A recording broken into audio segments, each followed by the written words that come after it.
court. Anunoby tips it in. Unbelievable. What a shot. He's been balling out in Skechers high-performance basketball sneakers, and the world is noticed. But how does OG train off the court to keep in peak physical condition? Hands-free Skechers Slip-ins Aeroburst. They help prepare OG for the physical demands of playing at a championship level. Get your pair of Aeroburst for only $165 at a Skechers store, Skechers.com, or wherever high-performance running shoes are sold.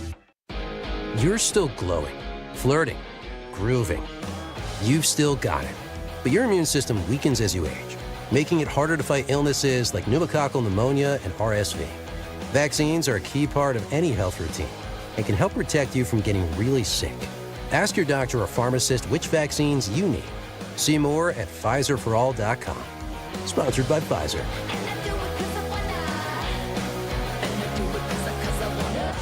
Get ready for one of the biggest weekends in harness racing at El Dorado Scioto Downs. The Breeders' Crown, North America's premier standardbred championship, races on October 23rd and 24th. Experience 12 championship races in one unforgettable weekend. Then keep the excitement going at Guy Fieri's Trattoria, Brew Brothers, and more than 1,700 games. Get your Breeders' Crown tickets now at Caesars.com/Scioto Downs. El Dorado Scioto Downs, your Caesars reward destination. Must be 21 or older to gamble. Gambling problem? Call 1-800-589-9966.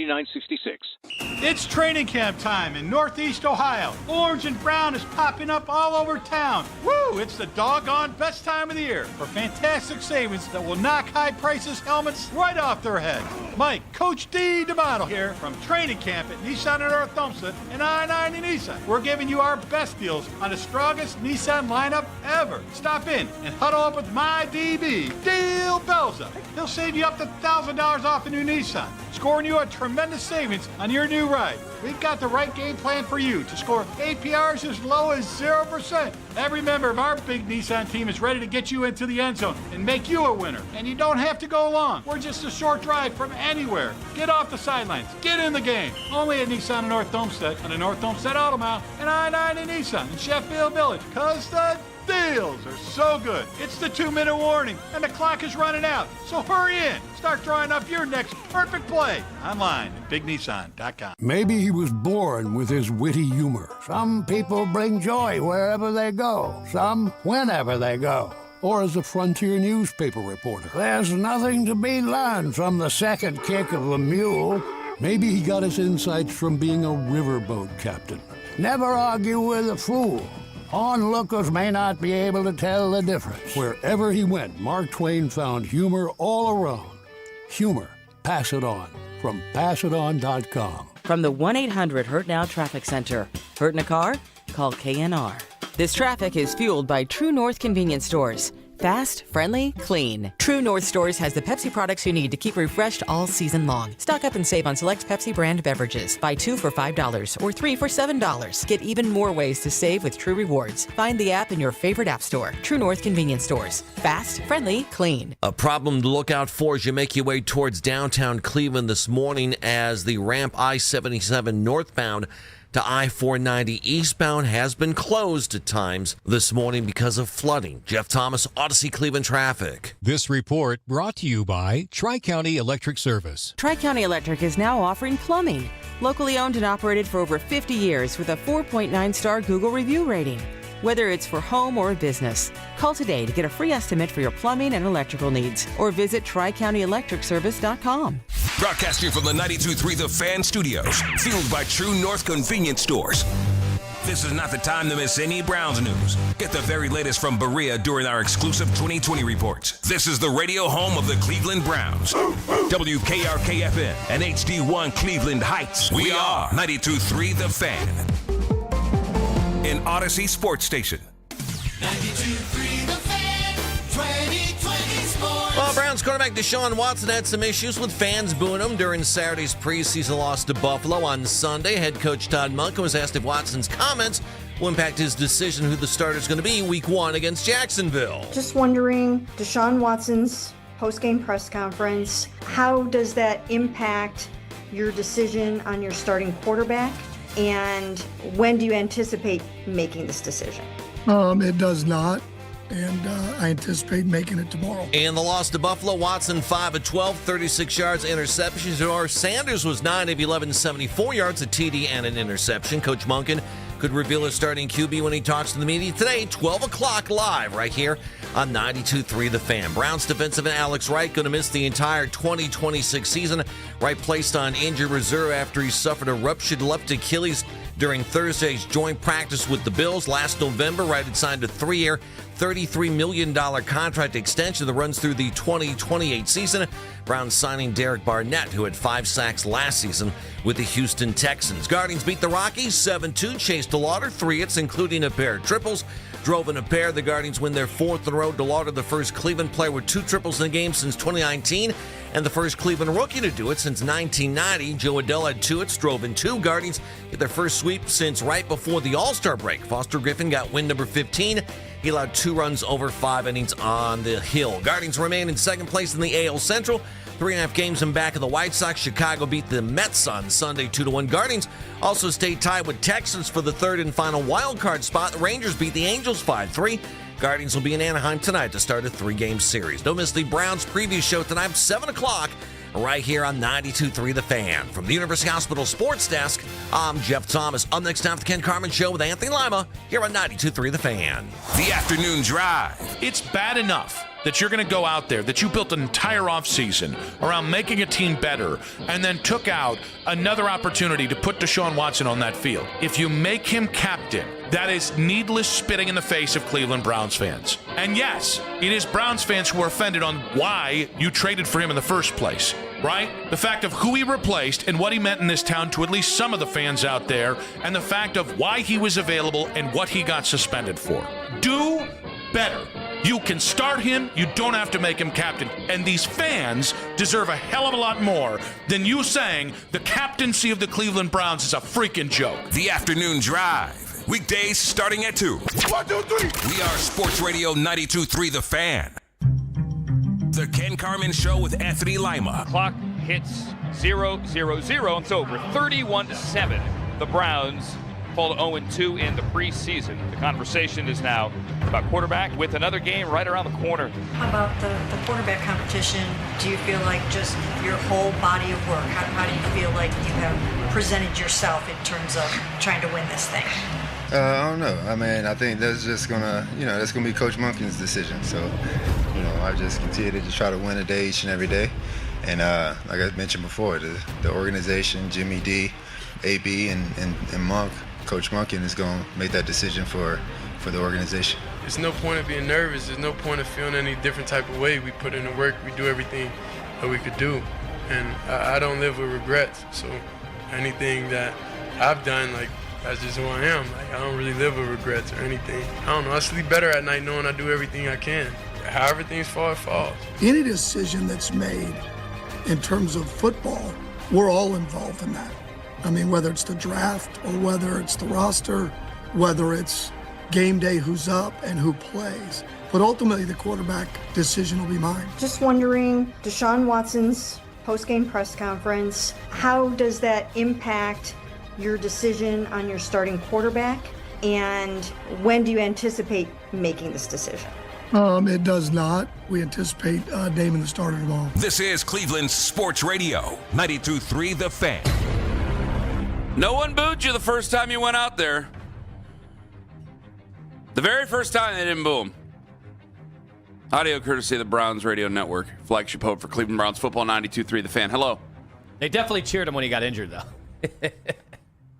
Well, the first ever time that he went out there, they didn't boo him.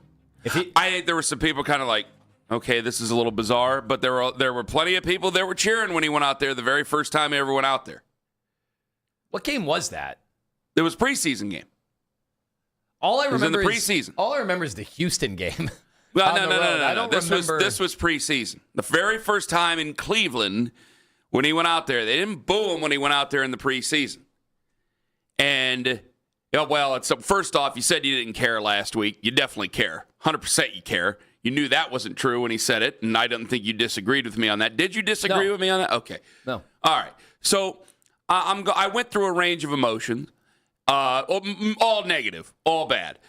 I don't want to cut off her nose to spite her face. The penalty that you take by cutting him is massive, and it would affect whoever you draft next year because you want to be able to wait until June. What did Jack Duffin say, 200 days until they can cut him? Yeah. Okay. It's a long way from now still. You want to be able to wait until noon, but you really... Or not until noon. Noon is when Todd Monken starts talking. You really want to wait until June. But after what he said on Saturday, it's very, very hard to wait until June. And then after what he played like on Saturday, it's very hard to wait until June. So again, this just becomes another sentence or another year on Brown's prison. Like that's what it is. Because he goes out there, he says what he says, it challenges the media, calls out the fans, challenges the fans in so many ways. Like, I'm sorry, the fans threw the 2 interceptions in the second half of the preseason. Well, Kenny, he's got third-teamers playing around him. You're playing against third-teamers. I'm sorry, were you not an all-pro at one point? And people are sitting there looking at this guy. We're actually, and I understand it's before a season, Anthony, so some people want to shake whatever fruit might still be there and he could always go back. It's like, no, he can't. You're playing against third-teamers, and this is what you do. This is what the offense was. Shot putting passes again. And remember, what was the weather like? Not too terribly good. And we go back to 2020 when it was not too terribly good, and he played like garbage for the Houston Texans against the Cleveland Browns and a loss against the Cleveland Browns. So whether it's the weather, whether it's his own head, I'm tired of asking. I'm tired of wondering. I don't care anymore. I don't think Browns fans care anymore, and they just as soon wish he was cut. But I can't cut him, and I don't want them to cut him because it would be such a penalty going into next year that whoever's playing quarterback in college right now, who will end up being our quarterback next year, that person is going to have to bear the brunt of that going, well, what is it, $86 million? Okay, so we can draft him, but we really can't put a whole lot around him other than the other guys we draft. Just keep moving that money So this is where we're at. Go ahead.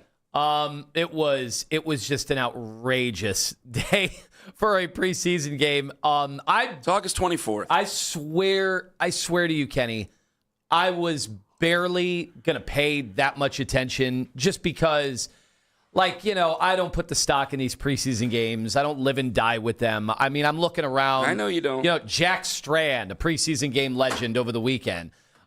Joey Aguilar, 9-10 for Jacksonville. There's so little resemblance to football, actual regular season football, when and yet we're forced in Cleveland to have to overreact to every throw of the preseason. But I think it was pretty clear that Deshaun Watson, who looked fine against Chicago, to the point where Chicago, their people were telling Albert Breer that, Watson was way better than Shedeur Sanders. And then a week later, what changed? A home game. It's pretty clear that he buckles to the fact that people hate his guts. Yeah. And that doesn't happen on the road. Yeah. It's so much. Maybe it would if he was good, but he's not good, so nobody cares about him on the road. So at home, he goes out there and looks like he can't play the position again, which over the last 2 weeks, he's looked just fine, according to everybody, whether it was in camp or whatever. He might have been just nudging out Shedeur Sanders, but he didn't play well enough to look like Josh Allen or anything like that. And he comes out and he looks like he physically cannot be a quarterback in the NFL. No. And so what do you do with that information if you're the Browns when you can't cut him because of your own cap maneuvering over the last 3 years? And then with what he says to the fans yesterday and the nastiness about the fans and all the stuff that was just flat out, I don't understand to say it other than I just don't believe it to be true. Wait, you don't believe what to be true? Well, the stuff about it's just insulting. The time here, I'm sorry, you went to different countries over the first how many years of this relationship that we've all had together. You went down to Miami. You were not around your football team. You were not around the building. The only time you ever really came around was this last year. When there was competition to be the starting quarterback for the football team and you're trying to keep your career going. But other than that, in the previous years, weren't around. And the charity work and being out there in public, well, I don't know how much you've done other than the requirements of what you have as a player, so I can't really speak about that. But if we're going to talk about guys who are out and about in the community, I mean, there's about how many other Browns that we could think of off the top of our head. You bought a football team helmets before. Congratulations. That's a good thing to do. You did do that. And I think he had a camp that he came to at one point. But other than that, it's like You weren't out there. You knew nobody wanted you out there. You knew nobody wanted to be around you, and it all culminated into this. But when you say it's personal, yeah, it is personal because of the performance, because of it. Because a lot of us looked at it when the trade was made and all the other nasty stuff that came around with it and went, well, he is a high-level quarterback. Let's see how this goes. And then you went out there and you were terrible. Absolutely terrible. And one thing mounts on the other. And then we're looking at this going, when are we ever going to be able to get out of this contract that Troy Aikman called an albatross on national television, that we all did? And so, yeah, it becomes personal because of the performance. Because the only thing that tethered you to the franchise was the performance, was the contract. You didn't want to be here in the first place. The only time you ever wanted to be here was when we guaranteed every single cent of the contract. We were the first team out on a Thursday morning, correct? Correct. The first team out at 10:30 in the morning. And then we got him because we guaranteed the contract. He didn't want to be here. He doesn't like it here. We don't like him here. And the only thing we can do is wait and cross the X's off the calendar in the cell before we can get to June of next year. Because I have no other recourse. I have no, forget starting and being a backup or anything. Like, there's people who don't want him on the team. And I wish I could say, yes, cut him. Let's stop this charade. Let's stop this silliness. But the rollover money that goes into it, I have to think about the quarterback of the future. I have to think about next year's team. $86 million. You can't fart at that. That's a penalty. That's a huge, huge penalty, Anthony. Well, what so sucks, now I'm stuck with this really guy that nobody wants to see, and he doesn't want to be here. And the genius cap maneuverings, I was told every single time, no, they have to restructure the money. This is brilliant. It's going to help us with these other years. Well, how did they do in these other years? They were terrible. They were a terrible football team with the exception of the Joe Flacco run. So it didn't help them then, and now it just compounds the issue worse down the road. And then it spills over. These games are supposed to be anonymous. These games, you are not supposed to make headlines in the preseason unless it's bad, unless there are injuries, unfortunately, or hell, maybe even if there are fights in the stands. These are not supposed to be games that we remember. And now, unfortunately, this game is going to be remembered. Now, there is a chance, maybe it's remembered for some good reasons for Shedeur and his future. Maybe years from now, Kenny, I know it's tough to consider this, but maybe years from now, we're like, hey, remember that game where they came out and booed Deshaun Watson? Well, that was the day Shedeur Sanders, took the ball and ran with it. I hope you're right. Maybe that would be awesome for everybody involved. But holy cow, what a terrible game. I mean, this was the lead. There's nothing going on in the NFL right now. There's a bunch of preseason games that no one's really paying attention to. This made all the headlines everywhere. All the football podcasts are talking about this, talking about the fans in Cleveland. They're while nobody is sticking up for Deshaun Watson's play, there are people wondering, like, are teammates upset at the way the fans have treated Deshaun Watson? Like, we have to deal with that conversation now when they showed Denzel Boston on the field when the fans started booing. Like, that's a rookie. Do we want to potentially contaminate a relationship with this next era of what could be young, talented? You're just going to have to put your head down and get to work. This is professional football. They boo. This is what they do. They boo. Yeah, but they boo here more. They boo, really do. They boo here more than some of the other places, really yes, do. because they don't have a lot of good football to cheer. Mm-hmm. So what do you do when you can't cheer and you're watching professionals out there? Again, if this was a 10U team or a high school team, even college at some level, not major, but even college at some level, I wouldn't be down with the booing. This is professional football. This is part of the deal. This is what you do. If you don't do well, they boo.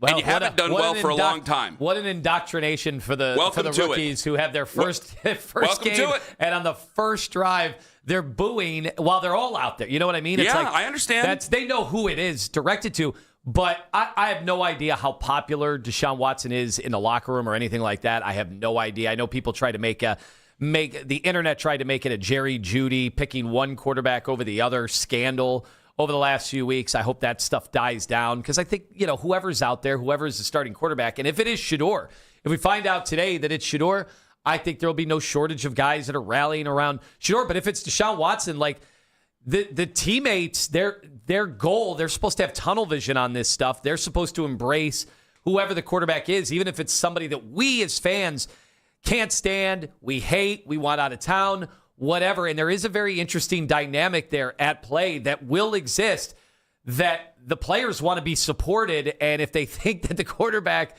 is just going to get booed mercifully from moment one, like that's going to sour some players on the fan base. It will. It is a microcosm of everything. Well, it's a big thing, but it is such an indication of how things have been, where Nick Chubb, one of the most beloved athletes in Cleveland history, let alone Cleveland Browns, he retires in less than 24 hours. I got a quarterback that I can't do anything with because of the guaranteed contract, calling out the fans. Oh, it's personal. It's not performance-based. Did you see yourself against third-teamers? Oh, he's playing with third team. Yeah, you're against third team. You're supposed to be still better than all that. Like, you're out there playing with guys who are going to be going professional in something other than sports. And that's the performance you turn in? Yeah, when the pressure's on to solidify your spot, you're back at home. You can quiet down anybody by going out there and just turning around and having a good performance, a decent performance. And that would be it. And you turn in that and you say it's personal? Hell yeah, it's personal. Because they've had to sit here and watch garbage football and talk about missing links this entire time. And I got a guy who just retired less than 24 hours earlier. And why does everybody love him? Because it wasn't that he was just quiet, and he was quiet. It wasn't just because he handed the ball off and that made your uncle happy about that. It wasn't just that. It's that he always acted like he was above it. When all the other things were getting dramatic and stupid and people were acting like morons, Nick Chubb didn't act like that. And I found it so poetic that on the day right after Nick Chubb retires, and we all remember the conversation we had even on Friday about the captaincy, that he retires, and then I got the guy who they once tried to make a captain just kind of going scorched earth with the fans. After we had the conversation about whether he could be the captain. Good season we have here. A good career you have there. And just let it be known, I said this about a former head coach, and I'll continue to say, you can have all the money in the world. You can't buy respect. You can't buy happiness. You can't buy love. That's where it's at. Because if you were just happy with the $230 million guaranteed, you wouldn't give a damn. You wouldn't care. He cares. It bothers him. Great. He completely buckled. I mean, good season. I think he thought this was going to be just kind of lollygag out there in the third quarter. You know, there was an hour rain delay. I'm going up against schmucks. Like, this is going to be a joke. I'm going to win the starting quarterback job. I've been a national champion. I've been a two-time Heisman Trophy finalist. I took the league by storm when I started the league. And he went out there and he embarrassed himself. That was back then because nothing's in front of you. Nothing's in front of you. I have absolutely zero faith in him as a starting quarterback in this league. I didn't have much before. I have absolutely zero after that mind-numbingly bad performance that you turned in on Saturday against third-teamers, and that's what you turn in, and we're supposed to make you the starter? Really? And all that said, as much as I want to cut him, I can't. So what do I do with this guy? Because now he's literally an albatross. 216-474-0092. You guys want to get in? I'll get to you guys. Ken Carman, Anthony Lima. We still have one preseason game left on Thursday. Unreal. Ken Carman, Anthony Lima on the Fan.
weeknight with the best segments of the day. The Fan Rewind, weeknights at 11.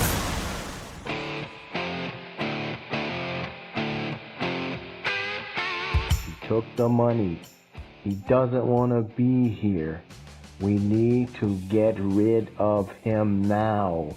Today. If Todd Monken names Deshaun Watson the starting quarterback on Monday, and this is proof that Todd Monken is a one-and-done coach. This is the biggest dagger in his career. That isn't the first time I've heard that over the weekend. Those are on the Coming In hotline, which is right on the Leave a Message button next to the Listen Live feature on the free Odyssey app. Just get the app, guys. Yes, just get the app, and you can find it. Favorite the station. That's yes. And then you can say whatever you want in there, and I'll listen to it, and we'll play it if it's good. If it sucks, I won't play it. There were some that sucked. You're not going to get played. Keep it within 30 seconds. Longer we go, the worse it gets. And Browns and life and Coming In hotlines and the whole thing. 216-474-0092. Like, it was all coming to fruition. And I thought it this way 5 years ago. Yeah, even you kind of had an inkling about it. Where it's like he never, again, like people are like, there's still people who somehow say, like, how could you say he never wanted to be here? I don't know. Just listen to the guy for 3 seconds. And is that a guy who ever wanted to be here? He was out of here on the first thing, smoking every chance he could until he was actually playing for a job. Oh, now he's here. Okay, yeah, Mr. Cleveland. We got a real Dick Fegler over there, don't we? Like, what the hell are we doing? And there's nothing I can do except for bitch and moan because I can't cut the guy because I have to try to help set up the next guy for success. So June 1st next year is going to be a hell of a day for a lot of fans out there, especially after that, because you could go, well, he could turn it up and play for you, play well against somebody else. Is he going to play well against someone else? Is he going to play well against anybody? And certainly not at home. No. I mean, he hasn't been good anywhere. Can we have a while? two-quarterback system where we play Shedeur at home and we play Deshaun Watson on the road? It'd be amazing. It's just unbelievable. I mean, it would. I'd say it's unbelievable, but it is absolutely believable because of what's transpired. Like, nothing surprises you anymore. Well, here's what really is a blow, is that it seems like they've connected on a bunch of picks the last 2 years. And people are genuinely, outside of Cleveland, national football pods are like, wow, look at what Andrew Berry is putting together. And yet, after that game, this stole the headlines again. I think there were a bunch of people who didn't even know Deshaun Watson was still on the team, like that just were barely paying attention around the country. Mm-hmm. And they're like, oh, wait, he's still there? And wait a second. He has a chance to start? People think he's going to start when you said the shot putting thing, the one pass we're all talking about. Not at least the interception, he threw the ball down the field. We hadn't seen that in years. But the shot put throw, and I know some people were like, no, he got hit again. Whatever. It's like his bad passes look like a guy who is just learning the position for the first time. Like the first day somebody taught him how to play. It's incredible that this is the same guy.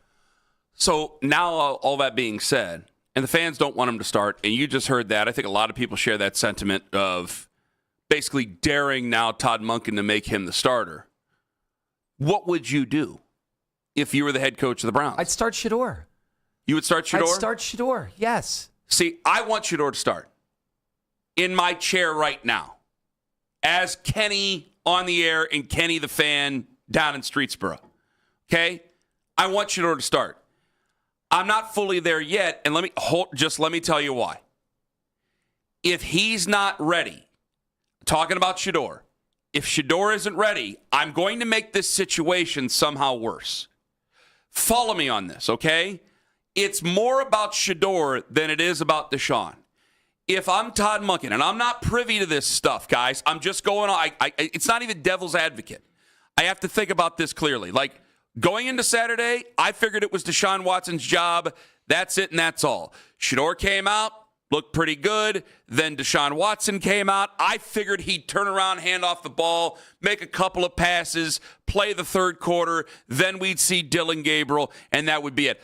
I didn't think he was going to come out there and play like absolute garbage. And if the booze affected him that much, then he ain't ready to do it anyway. All right? You want this love and admiration from your home fan base. You never earned it. So they're not going to go out there and cheer you. You never once earned the love and admiration of the fans. Not once. The whole thing was a cold business relationship, and that's what it was, meaning they'll cheer you when you do well. But nothing else was going to come of that. That was the problem with it. And then you have another quarterback that is popular. I understand there's goofballs on the internet that I guess apparently fantasize about slapping people in the Cleveland media or whatever. I'm sure we'll get into that in the course of the next 4 hours at some point. That was ridiculous. But he is genuinely seems to be a decent guy, a nice person, seems to be someone that is likable. We'll see how he can play the position, but he's certainly likable. You go up against that, it's like, man, that's hard because a lot of people here don't like you because of the history, because of what we missed out on, because we've had good player after good player after good player just waste game after game after game. We had to trade Myles Garrett. Why do we have to trade Myles Garrett? Because you're terrible, because you can't stay healthy, because you don't want to be here, because there's nothing that's any bit redeeming about your time here in Cleveland. None. So we've had to get rid of players, watch players walk away, try to replace those players, all because of you. You were supposed to take it there, and you didn't. So fans are supposed to sit on their hands or cover their mouths and not say anything. Are we nuts? This is professional sports. So that said, sorry, I was venting a little bit. Let me get back into mode here. If I'm Todd Monken, I got to cosplay here for a moment. I got to do what's best for the team. Now, I don't know, so I can only speculate, all right? I got to do what's best for the team right now, and I got to do what's best for the team long-term for the season. I want him to play Shedeur. It would get a lot of people calm down. It would calm me down. It'd calm you down. It'd calm the fan base down. If Todd Monken went out there and said, Shedeur's the starter. But we are going to go from 90+% positive that Deshaun Watson's the starter to all of a sudden Shedeur's the starter. And it scares me because then I worry, is Shedeur ready to play at that level? Because everything was, hey, Shedeur looks better in practice. Shedeur's throwing a better ball. Why isn't Shedeur getting consideration to be the starter? Why is this going Deshaun Watson's way? And everything was, one guy's able to get him in and out of the huddle. One guy kind of knows where they're supposed to line up. The operations are better. And now all of a sudden that's going to change? Well, Shedeur, is that better for Shedeur? I will say this. Shedeur, I know, again, it's preseason, so I'm always quick. I shouldn't even have to say it every single time. I'm always like, this is not going to be a real game thing. But Drew guys off sides 2 different times, making life easier on him. There was a 3rd and 15, and he got him to jump off sides. The cadence stuff that we were talking about, a week and a half ago. Yep. So there does seem to be some growth. Yes, I know it's absolutely. It's tough to measure that stuff in these preseason games, but I think if you're the head coach and if you had a big problem with Shedeur, and I don't know, I'm not in that locker room and I'm not in those coaching meetings, but if that was one of the things holding Shedeur back, and now he's exhibiting some better qualities, and then the patience when the offensive line was holding it down for him, and he had patience to go through progressions and allow, in the back of the end zone, somebody to be freed up, and he took his time and was methodical. Like, those are all bullet points on your side of the ledger. And I'd have to look at each other, and I'd have to say, like, if we were the coach's room here and we were actually making the decision, throw Owen in, even John into that level if you want to. I'd look at you guys and I'd go, is he okay enough to start? Like, I understand, like, he might be starting behind an 8 ball because of the operations of it, but can we get him there? Can we get him halfway there? Can we get him 3/4 of the way there? And then as time goes on, he'll start to get it. Can we do that? Like, I can't answer that question, and neither can anybody in the room. These are private conversations that they have, all right? Because I don't want to I keep talking about it's a mistake. It was a mistake to sign him. It was a mistake the whole way through to trade 3 first-round picks for him, the whole thing. I don't want to compound the mistake even further. Like, yeah, my first reaction is, this is terrible. This has come to an end. We got to cut him. We have to move on. $86 million in penalties going into next year when he wouldn't be here anyway going into next year stops me from doing that because I don't want to make the situation worse. If Shedeur is ready or close to ready, I want to start Shedeur. But if there's still some sort of a gap in the huddle, I don't want to make the situation worse by putting Shedeur in a worse position. And that would in turn put the rest of the offense in a worse position. I don't want to do that. Yeah, I'm mad. I'm angry. I want Shedeur to play, but I don't want to lose focus on what is supposed to happen here. Yeah, okay, I hear all that. I know. Tom Monken should just call him the starter today. Let's go. Whether he's, you know what, It'd make me feel a lot better. Nobody is ever 100% ready for these moments. You're right. There's going to be growing pains. There's going to be bad moments. It's the NFL. Really good quarterbacks. I mean, man, Patrick Mahomes, how many games did they win last year? 6. Like, it's okay. It's okay to throw a guy into the fire. I'm not... People might be worried, hey, you're going to ruin a guy for life because the Browns have been accused of doing that. But in the end, how else are you going to find out? Let's go. If he's close, yeah, I would agree with you. I don't know, and because I don't know, I can't fully go with you. If he's close, I say yeah, absolutely. If there's that much of a gap, I say yeah, absolutely. If there's a bigger gap than we find out, and we may find out later today, if they name Deshaun Watson, there's a bigger gap than we know, then yeah, you're going to catch a lot of hell for it. Honeymoon's over, man. And I was saying the honeymoon's over before because, hey, we're getting ready to play football games. Like, now it's about to count. Like, you can't – eventually you got to fly back home and start your lives together. And now this is – you make him the starter, you're going to have to answer to that. And he better play well down in Jacksonville. Well, you know what?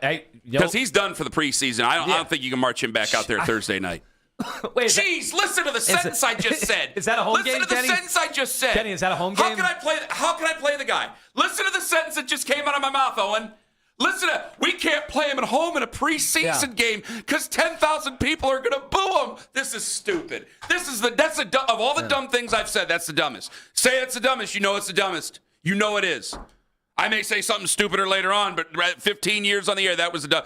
Oh, my God, 10,000 people are going to boo. You know why? Because he can't handle it. He can't handle it. There's guys like Kobe Bryant who didn't give an F what you thought about him. He did not care. He was a psychopath. He was a literal psychopath. He did not care. He did not care what you thought. He did not care what you said. He was going to go out there and he was going to rub your nose in it, and championships fell out of the sky because of the hard work and the dedication that he had because he didn't care. Few guys can do that. LeBron couldn't do it. Remember, they tried to do that down in Miami. He's going to be the bad guy. That lasted, 2 months with that Nike campaign? Maybe. It's hard to be the heel. And he can't do it. In a preseason game, he can't do it. It was so my bad. God. Imagine coming back week 3, you're 0-2, 67,000 there. Oh, my God. You're going to have to introduce the defense. Because we have to protect his feelings. $230 million. I got to protect feelings.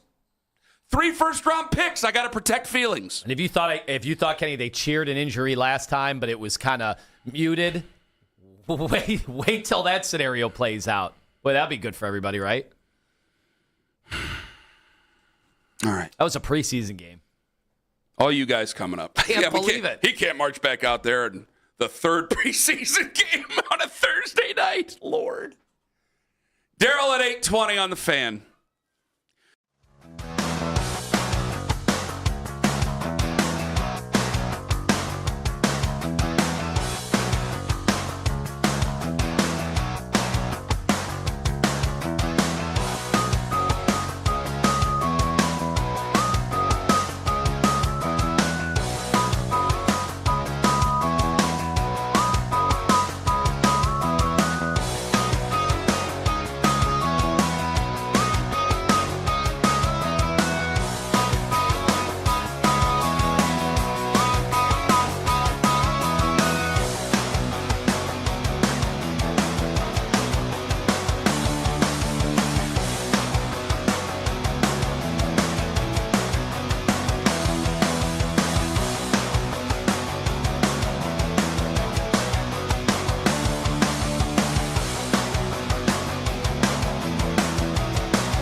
I think you guys know too, and I think the whole world knows. It has nothing to do about the performance. It's a little bit personal than that. So I think that's it's a disrespectful thing. So yeah, I mean, I'm gonna keep whatever I feel with me and my family internally on how I feel about that, and yeah, just move on. But don't you think, Deshaun, that winning and playing better would eliminate some of that booing? Last time I played on this field, I tore my Achilles. And that same fan base, they cheered when I got hurt. So what does that have to do with anything about performance? Meanwhile, twirling the diamond earrings, making sure that they were in there fitting just right. Fans didn't really like that. Oh, that reaction. Preseason game number 3 coming up on Thursday night. The New England Patriots in town to take on your Cleveland Browns. I have a question. Yeah. Can they march him out there, Ken Carman, on Thursday night in preseason game number 3? Do you have a clip of me saying? No. Okay. I want you to do it again. I want you to live in it. Bit crazy, so what? We can't march him out there. Well, we got to march him out there at some point. No, what are they going to do? Is it because they if Shador is going to start, like, I don't know how much. The third game used to be the, quote, dress rehearsal. Yeah, back when they were 4. Yeah. What do you do now? And because it's at home. Taylor Green's going to play. We were right, told that that's originally. They ain't going to boo him. That's what I was getting to. Like, are they just going to let him start the whole game because they don't want to risk Shador getting injured now? Like, what do you do? Oh, my God. I have a quick question. You said said they can't start him, right? Did you feel that after the way he played the game?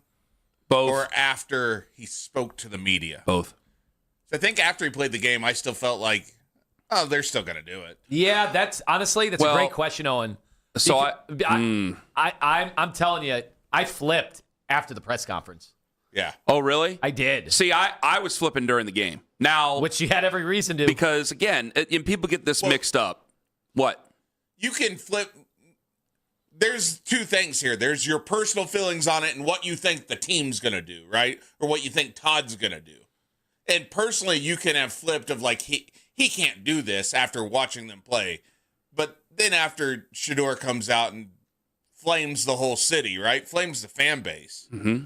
There's just, I mean, if we do this, you had the one coming in hot person that said he's a one-and-done coach, talking about Todd Monken if he does this, right? I mean, he's killing everything if they make Deshaun the starter today. Kenny, I think this led to meetings that were not scheduled. I think they convened because of this. I think what was supposed to be maybe a day off outside of the media responsibility of Todd, I think they had to convene together and have a serious discussion about what their plan was going to be and if this has forced a change, a pivot in any way. I felt like driving in this morning, I thought, I wonder how many times Todd called Andrew Berry and Jimmy Haslam last night after 9 o'clock going, because you've got to be having an uneasy feeling in your stomach if you're Todd Monken. I mean, going into the game, you probably felt, maybe some people will disagree with it, but I'm the head coach, damn it, this is what I'm going to do. I don't think they expected that. Yeah. So I was listening. We got a lot of, and I do want to get to the calls here, but obviously we're all going through it. So our game, I was like, hey, I'm going to go back. We got our youth game, and then after the youth game, I'm going to go on and we'll watch the games over and over again. And our game got canceled. And I clicked in right as we cleaned up, right as I left. I clicked in, and I go, oh, they're delayed too. And then for a second, it sounded like they might actually cancel the preseason game. For a moment, it kind of sounded like that. And then, I got home, showered, they're getting ready to kick off, all this, that, and the other. So we're on the road. And I'm driving, and I'm like, I got to hear the third quarter. I got to see whether or not I'm right or wrong. And I'm driving, and it is a monsoon. And apparently it's kind of sunny, but still kind of rainy up there in Cleveland. And I hear him take the field, and we just played it for you. And I go, oh, my God. I looked at Axel, I go, they're booing him. I was wrong. Oh, my God. I was like, oh, I was wrong on that. That's on me, brother. I was wrong on that. Guess what? He missed it. And then he threw the pick, and they boot, and then he threw the other pick, and we just looked at each other at a stoplight like, I can't believe this is happening. I cannot believe he is playing this poorly. I can't. I mean, I could if it were an NFL game. I've seen him play that poorly in an NFL, like a regular season game. But I was like, I can't believe he's playing this poorly. And I started looking at it. I'm like, I'm driving and I'm thinking and I'm listening to the game. I'm like, damn it, man. Maybe they should just go with the fans. And I want Shedeur to start, but damn it, I want him to be ready. Maybe it's just time. If this guy's going to play this terribly at home, maybe it's just let's just put Shedeur in there and let's get going with this. And then he says what he says in the post game. And I just want to know, like, there are some people on his side. Like, I opened up an email, good for Watson, and going after the fans. And I got a nasty email from a guy named Scott, said he's done being a Browns fan. And I'm like, what is this magical NFL fan base that wouldn't boo what happened Saturday? With all the history. Pittsburgh fans wouldn't boo? With all that history? Philadelphia fans sure as hell would boo. What is this? I want to, seriously, what is this magical fan base that it's just hunky-dory no matter what? That they just sit on their hands and they don't care. I think even the ones that have the smallest fan bases that you would think of, the fans that show up there, they're probably the most passionate, and they're going to boo your face off. What is this? Oh, Cleveland. Oh, yeah, we're so much worse than who? Stop. Get real. Kevin in Georgia, hello. Well, I'm glad everybody's and that Anthony and Chris Sims and Kevin, I wish you had a better phone connection because the one you have right now sucks. Call in again soon. Paul in Canton. Paul, hello. Hey, good morning, guys. Look, Watson is an embarrassment. Regulate him to the bench or send him home. I talk to people who could care less about the Browns, like Rams fans, a family of mine in L.A., and they basically say it's the most Cleveland thing to start him. I personally would rather see Taylor Green and Dylan Gabriel, and I'm not even joking. He mentally broke and one bad preseason quarter. We've been conditioned to think he's, palatable. His competition, who's outplayed him, in my opinion, is Shedeur Sanders. It should be Lamar, Burrows, and Aaron Rodgers, but that's a joke. Monken sanitizes Watson, talk about basically his Houston days, but when they give him a blank slate for his past 5 years. That's a joke. And almost all the national people you guys have on basically say start Sanders just so you can see what you have in next year's draft. Mm-hmm. If they start him, I have no confidence in them in picking the next QB because it gives me a window to their quarterback talent evaluation, what's important and what's not. You keep Shedeur in until someone with a ski mask and a gun comes in because, look, I saw Troy Aikman's first year, Steve Young's first year. They were terrible. Do I think Sanders is going to do worse with the ones? This is ridiculous. It's untenable that they consider this guy a starting quarterback. Well, Paul, even if you're one of the people who like if you've been roped in by his fans or anything like that, and again, we'll get to this later on because I saw something that might have been directed at Anthony, but I can't say for sure. Even if you've been kind of roped in, it's like I'm still more curious about this guy than I am about the other guy. Like, I'm way more, even if you didn't like Shedeur, you're like, well, I'm way more curious about Shedeur than I am about Deshaun Watson. Like, this is done. This isn't a good quarterback anymore. He's broken. Right. He's mentally broke after a... Oh, Paul got put back on hold by accident. Go ahead, Paul. Oh, no, and the fact that I was thinking, and shame on me and shame on you too, because we were both thinking he can't go into the third preseason game at home. That's ridiculous. I'm like, oh, my gosh. Why would I even think that? We've been conditioned to actually think that this guy is a palatable position. As I said, I don't think Sanders is going to play worse with the ones. I don't think it's going to be the worst season ever that I've ever seen if he's in there, and at least you get the full information to know what you need to do in next year's draft. Play Taylor Green. Play Dylan Gabriel. Send this dude home. Don't cut him because, the economics and the finances are right. But send him home, bro. I wonder if there's send him home. He's an embarrassment. I did start thinking about this. Blank. Paul, thank you for the call. Like, is there any sort of did he violate any terms of contract by what he said on Saturday? Can anybody with legalese go and take a look? Do I got to get the dream team? Because this has to end as soon as possible. Daryl Ryder going to join us at 8:20. I want to get to you guys. And you wanted to know about Todd Monken's decision coming up at 7, right, Tone? What did you want to say? Well, just something I heard yesterday when he did his Zoom call. It had me pause a second because I thought on Saturday it was definitely going to be Shedeur named the starter. But than I heard Todd yesterday. All right. We'll get to that coming up in 5 minutes on the Fan. Northeast Factory Direct. I want you to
Guardians win their 4th in a row.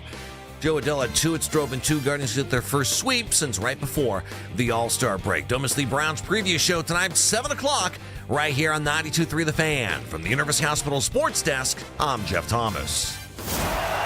All the Browns and NFL news you may have missed at work. The Afternoon Drive. Weekdays starting at 2. 92.3 The Fan. If I could have taken a knee, I probably would have. I mean, I don't know what to tell you. Doesn't matter. You know, we work on cadence and operation, and we're going to continue to do it because you can't be leading offense and you're leading cadence. And in the first half, we did. We had a shot. I mean, we got him to jump off sides. We really wanted to take a shot, and we jumped. It's not good enough. It's not the time for me to really go anywhere with any personnel, you know, with where I'm at now, because I'm frustrated. You know, the way we ended that in the second half, that can't be us. So it is what it is. I don't care who takes the field. You represent the Browns. You represent yourself, and that's not good enough, coaching or playing. Todd Monken on Saturday in the postgame. Browns lost 31-7 to the Buffalo Bills. Not that the final score really has been talked about it much. What did you want to say about Todd Monken there? What made you worried about Todd Monken there? Well, it's just obviously there was going to be more reaction to what happened on Saturday when things went really bad, and then the conversation after the game. Like I told you, I think they had meetings yesterday that they didn't know they were going to have. I think they had to have an emergency joint. I met yesterday to see if I could have cut him. Yeah, well, an emergency joint session to look at all the options. Everything has to be on the table. It had to be based on that because now, you know, look, most around the football world never thought Deshaun Watson was actually going to play football again for the Browns. And then when he's out there competing for the job and the reporting continued to be that actually he's going to start week 1.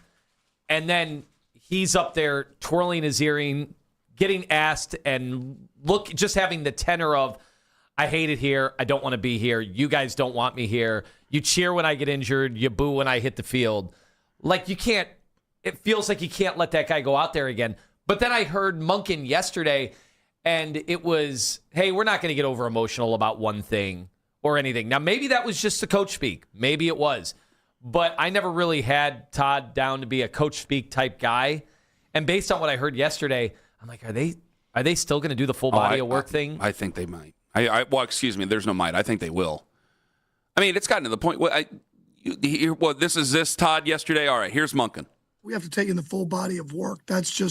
That's one opportunity that they had on the field, both of them, just like the week before, an opportunity, just like the practices against the Bills were an opportunity to showcase their ability and others' ability and where they're at this point, where we're at as an offense. So I don't look at it that way. So when I hear that, I'm like,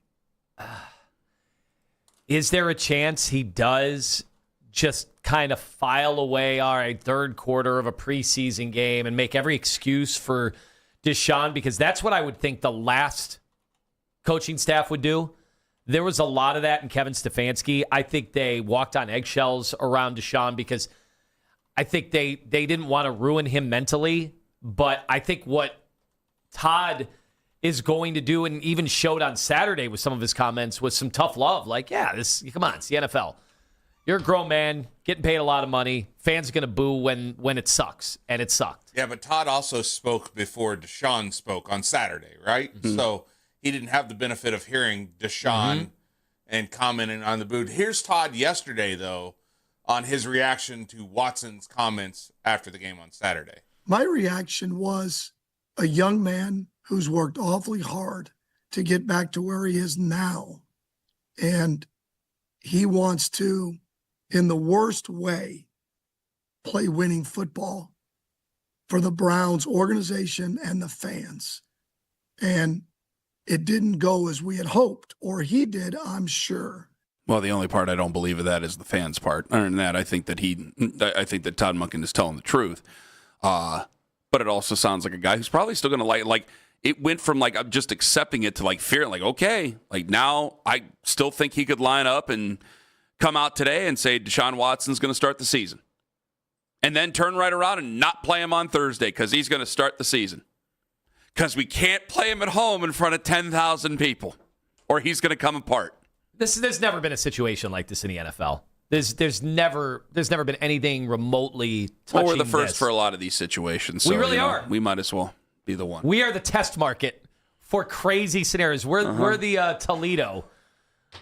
What they are to fast food is what we are when it comes to being able to greenlight Is that everything. what Watson is? He's a Del Taco? Yeah, right. The stuff that you never know if it's going to be ready for prime time, but we'll try it here. 216-474-0092. All right, Stan in Cleveland, you're first up on the fan. Hello, Stan. Hey, good morning, fellas. First of all, I love your show. Thank you.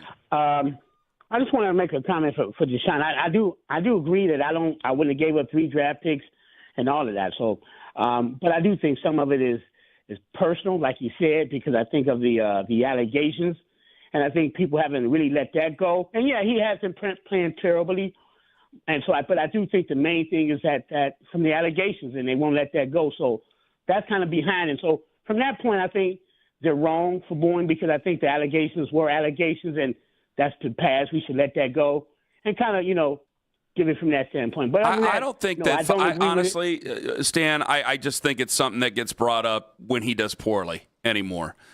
It's been 5 years, and they didn't boo him. The first preseason game he went out there in Cleveland back in 2022, he didn't get booed. Okay, there's a lot of people who cheered. It's like, all right, he's our quarterback now. Let's hope for the best and let's see where it is.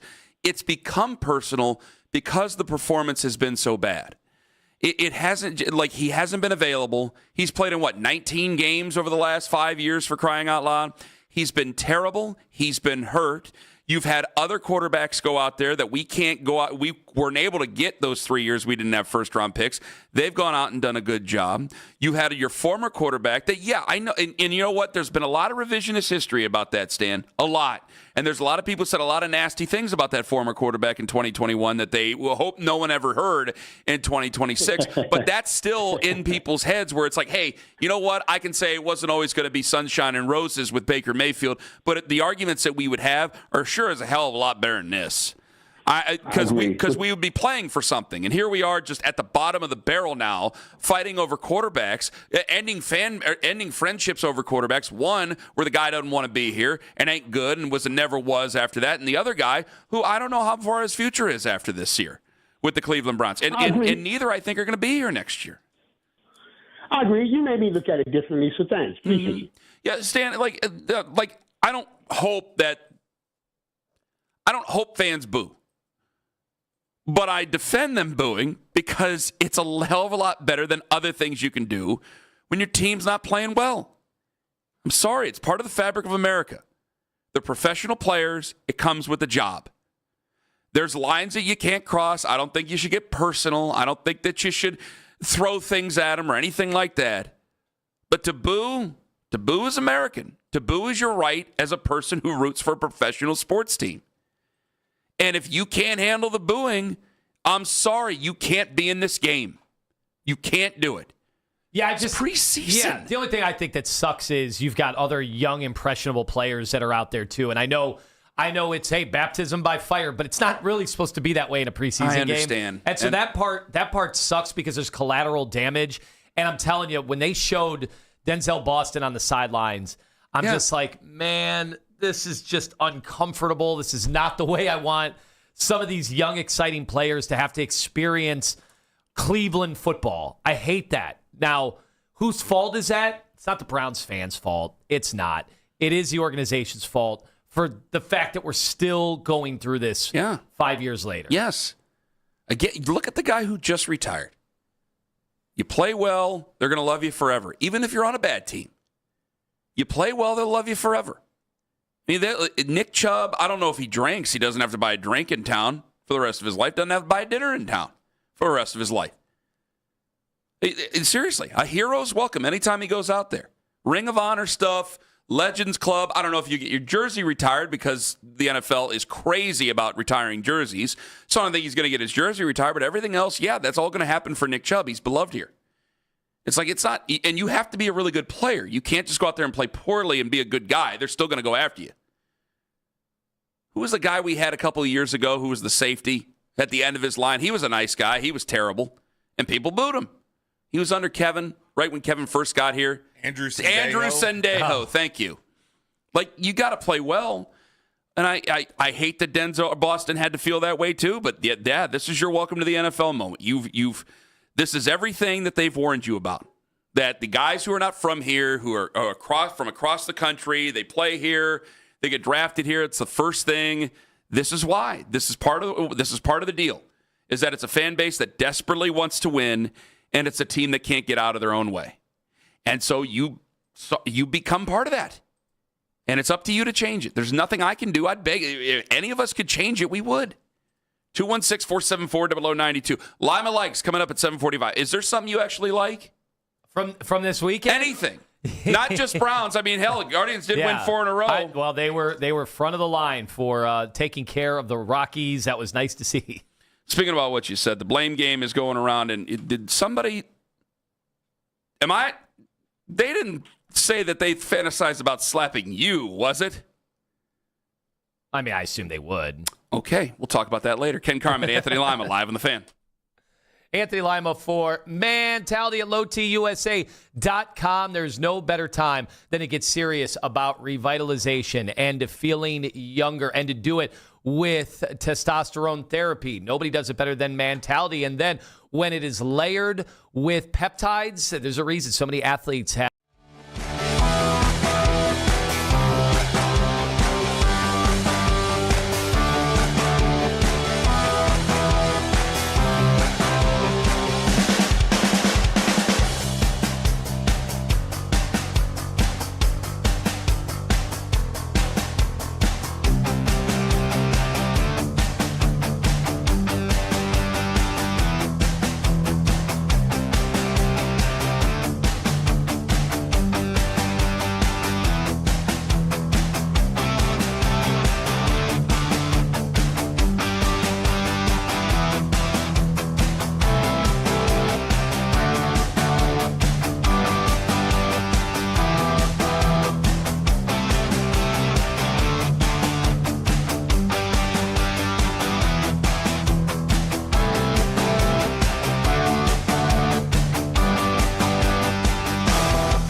Any decision that's made in terms of football, we're all involved in that. I mean, whether it's the draft or whether it's the roster, whether it's game day, who's up and who plays. But ultimately, the quarterback decision will be mine. Do you anticipate playing the starters Thursday night? I do not. Even the quarterback, too? Nobody? I do not. That's Todd Monken. He speaks again at noon today. That's one way to get him to not boo on Thursday is name him the starter and then he won't play. Probably what's going to happen. Unbelievable. Sorry. Hey, it's not what I want to have happen. I just think it's what's going to happen. I don't like saying it any more than you guys like hearing it, man. I don't. A wild case of mistaken identity coming up at 8 o'clock. I might have to apologize to a listener out there. Maybe a random. Maybe he doesn't listen. I don't know. Maybe his friend listens. I'm not sure, but I might have to apologize to somebody because there was a wild case of mistaken identity that happened on my way home from the stadium on Saturday. 216-474-0092. That's all I can say right now. Daryl Ryder going to join us at 8:20. Lima, like, the blame game is going around. Like, and there's a lot of people like, guys, don't lose perspective. Like, somebody had to offer in the contract. Like, yeah, I understand that. And I get that. And they just thought that they were going to win and he was going to play well and that eventually people would come with him. And that's not happened. It's just not happened. And I got to tell you, man, like, I was wrong. And some people had said, like, Kenny, it's absolutely personal. You know, I got mad over here on social media. Social media reactions on X are brought to you by Shibe & Jewelers, Cleveland's premier jewelry store. And if you leave it to just football and all the other things, like, yeah, it probably would go to Watson. But I think you look over the last 4 years, like, you had a chance to have the performance speak for itself. It never happened. And even the times when you were healthy, you weren't very good. And now we're here 5 years later, and it's just this contract we can't get out from. And it's this dark cloud that's over this franchise. And I think for the fan base, the moment he's gone is the moment things are going to get sunnier again. And I got people saying, Kenny, I got Frisco here saying he would absolutely go and cut him and say, yeah, you know what? 2027 is going to be about developing the quarterback anyway.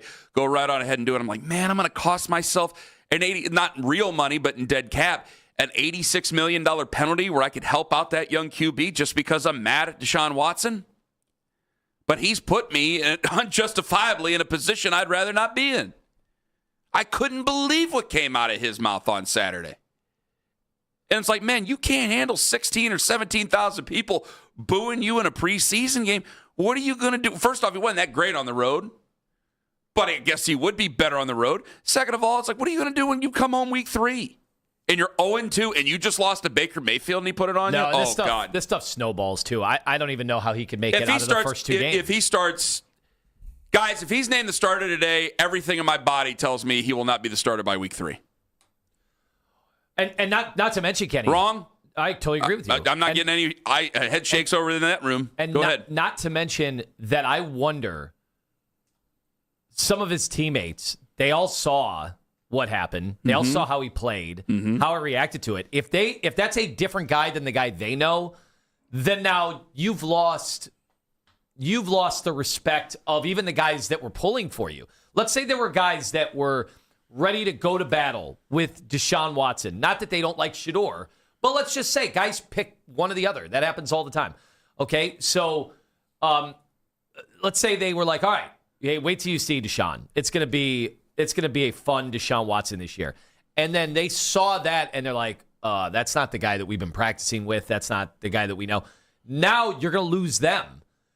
So you got to understand all of that. And so I feel like Todd Monken, I will just be so surprised now. Me too. At this point, if Todd Monken goes in today or there's an announcement at some point this morning and says, week 1 on the road in Jacksonville, we're going with Deshaun Watson. Well, what's to stop the Jacksonville fan base where he played at every year when he was in the AFC South, or the Tampa fan base where week 2 is, to just boo his ass off there too? Construction. Because there's like, how many people are in that stadium right now? It is like very small. But if you know that you can rattle a guy just by booing him.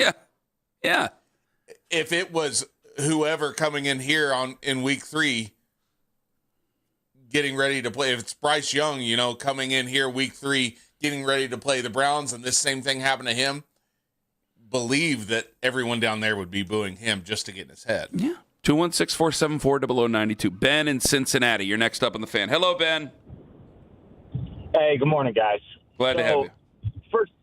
First of all, like 5 years ago when we got the announcement from Adam Schefter that Deshaun was coming to Cleveland, I was on the phone with my dad, and I was almost in tears because I thought for the first time in a long time we had a chance to actually compete with the rest of the AFC and get to a Super Bowl. So the last 5 years, the first couple years, of course, performance-based. He sucked. He was hurt. He did not play well. He was a shell of who he was when he was in Houston. It is what it is. The last couple of years, this has turned personal for me. So, I mean, you look at all the assets we gave up. You look at his performance. You look at the contract and how that's hamstringing us now, and we can't cut him because, it's going to screw us for the next 3 years. And, of course, it's personal because he does not care. This guy's coming out here after one of his worst performances ever as a quarterback for the Browns, given in a preseason game, but fighting for a starting job and says, I should be the starter, but hey, I'd rather play 17 away games because this fan base sucks. He's taking a shot at our team. He's taking a shot at our city. He's being disrespectful to us, and he's saying that we're being disrespectful by booing him. Like, what else are we supposed to do? Now that he said that, every time I'm at one of these games and I see him, I'm booing. He touches the field, he's getting booed. The boos are getting louder. If I'm watching the TV at home and I see him on the screen, I'm screaming and cussing at the TV. I mean, this guy's just an absolute joke of a quarterback. And the fact that he gets to wear orange and brown and play for the Browns and have this opportunity that nobody else was really willing to give him and everyone had written him off, Houston kicked him out of their city. He should be grateful to the city and to the fan base. Ben, let me ask you. Can I ask you something real quick, Ben? Would you boo if you thought they had a chance to be really good? Would you boo him preemptively if you thought, hey, the Browns are like a top 5 contender? Would you boo him then? No, I probably wouldn't. Because if we're a top 5 contender, that means he's playing well. So, okay, that's all I was asking. Okay. Yeah, if he's playing well, okay. He's not playing well. He's not going to play well. He could go out there and throw for 400 yards and 5 touchdowns week 1, and I'm still not convinced he's going to do anything like that ever again. There's fluke games like that. I mean, it's bizarre. The whole thing's bizarre. I mean, if Andrew Barry, this is where you come into if Jimmy Haslam wants Deshaun Watson on the team or whatever. If Andrew Barry really wants to make a statement to the city of Cleveland, you just cut him, and then you do the press conference and say, hey guys, look, obviously we screwed up. We screwed up the last 5 years. This was the worst decision in NFL history, obviously in Browns organization history. And we just wanted to get rid of the cancer that was in the building. We realized that we're losing, X amount of dollars, whatever, in cap space, and we're going to hamstring ourselves for the next couple of years. But we could not let this person represent our football team anymore. Ben, it's embarrassing. Thank you very much for the call. The only part of it I would disagree with, I agree with everything except for there were 13 other teams or 12 other teams, whatever the number was. There were a lot of other teams, but we were the only ones that were willing to guarantee it. Had we not guaranteed it, I think you probably would have picked Atlanta. Wasn't there the picture of the other jersey that he had? Supposedly, it looks like he has that one. Well, that was before up. AI. That was right before all the AI craziness, so who the hell knows? All right, Mike and Boardman, you're next up on the Fan. Hello, Mike. Good morning, guys. Hey, I got 2 ideas for Andrew Barry. One, I say we drop Deshaun to the PUP list, and the reason being mental health. Get rid of him now. Let our insurance pay for the rest of his contract and move on from him. Or we demote him to the practice squad, keep his contract in place, and then he ultimately will quit, walk away. Well, you have to cut him. You have to cut him for him to be on the practice squad. Oh, I didn't know that. Yes. Yeah, because that's an active 53 versus an inactive 53. So you got to. I mean, there's an active 46, but you get what I'm saying. Pup list, mental health. NFL, they're sensitive to that. Just get him out of here. Get the cancer out of the locker room. Well, he would have to be amenable to that, Mike. And one of the other problems with that is, and thank you for the call, is he has one of the most. Here's the other problem. He has one of the most powerful agents in all professional sports. That you got to have a good relationship with him because you want other guys to be able to come play for your football team down the line. Here's a very sobering fact that we haven't really talked about a lot. And remember, Mike Florio was all over this when this contract was given out. People around the league did not like that the Browns guaranteed this money. Other owners did not like it. So the NFL is not going to bail the Browns out. They are relishing the fact that Jimmy Haslam is paying for this one way or another. We don't talk about that a lot here because we've just kind of forgotten about Deshaun Watson until he was back in the running for a starting quarterback position. But if you remember, it was when that contract was handed out that they were really worried that this was going to go the way of the NBA with guaranteed contracts. Mm-hmm. And they were all in unison. And in fact, this came up with Lamar Jackson. Yes. And so that was the residue of this whole thing transpiring. So the last thing the NFL is going to do is bail out Jimmy Haslam, Andrew Berry, and the Browns. They ain't going to do us any favors. Adam in Dayton, you're next up on the Fan. Hey, guys. Good morning. Morning, Adam. Kind of what I thought is the whole representation that this has is you have the Browns era probably since 2018 on with the roster building, and we actually started to have some self-esteem about this team. The person who we've all loved from that team is Nick Chubb. Now, it doesn't affect it directly, but the Nick Chubb announcement of his retirement kind of gives us the whole would have been. And the Watson trade, I mean, there's a million reasons to boo Deshaun Watson, and that's just play alone. But I think that also plays into the whole vitriol, too, is we have a Hall of Fame running back who never was able to achieve his Hall of Fame stats. And a lot of that is what we've given up to take this shot, maybe back in 2022, thinking we needed the upgrade at quarterback. And it just kind of left us decimated over the past 5 years. Somehow this team goes on a run and is actually able to make it into the postseason in 23. But outside of that, it's just been it's a dead era of a dead franchise since 99. It is, and things change obviously over time, Adam. And thank you very much for the call. I couldn't agree with him more because there's other players that are involved in that. Again, if Joel Bitonio has more playoff runs and deeper playoff runs, is Joel Bitonio a Hall of Famer? Is Denzel Ward a Hall of Famer? If they're in the playoffs every year. I mean, this does affect, and it affects your happiness as a fan, but it does affect some of the other guys that, like, I understand that you're sensitive to Denzel Boston being upset, and I wish a great career for Denzel Boston. I don't think that if he goes out there and he plays well, he ain't going to have no problem with anybody booing him. Yeah, okay? But I'm telling you, I think every player, they kind of behind the scenes, like... Well, no one likes to get booed. Yeah, so no one's going to take that positively. They all know that it could be them one day. Like, they all do know that fans can turn on you at a dime. So maybe you're right. Maybe this is a necessary lesson that these players can learn right off the bat. But it's not like they're not trying to play well. See, that's the hard part about this. Now, they don't have how many allegations behind them and the lack of remorse and the fact that, Deshaun Watson doesn't think he did anything wrong. I fully believe that he doesn't think he did anything wrong, and he's like, I'm allowed to play football. This is the punishment, though. This is what happens. Yeah. Maybe the courts don't get you. Maybe it was just settlements, and he pays women off, and when he paid them off, he's like, I didn't do anything wrong. I have to do this. This is a part of, everything that transpired. But I do know those players in the locker room, they know they could be booed at any moment. Doesn't matter how beloved you are at one point. Well, Deshaun alluded to that in the postgame about doing nothing wrong. Here's all that. This with Jeff Shadell as well. Does any of that make you regret coming here? No, I don't regret anything in my life. I think the Lord put me through situations for a reason, so I don't regret anything at all. But I had different thoughts on how it was going to be, but it is what it is.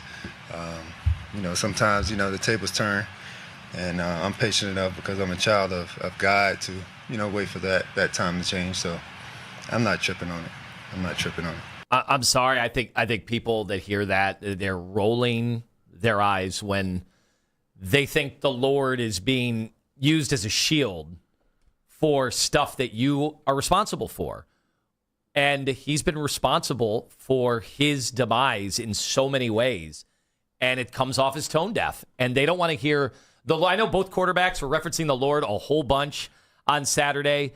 I have no idea what anybody truly believes in, but I know that in this instance, it came off as completely tone deaf in a way that you're just trying to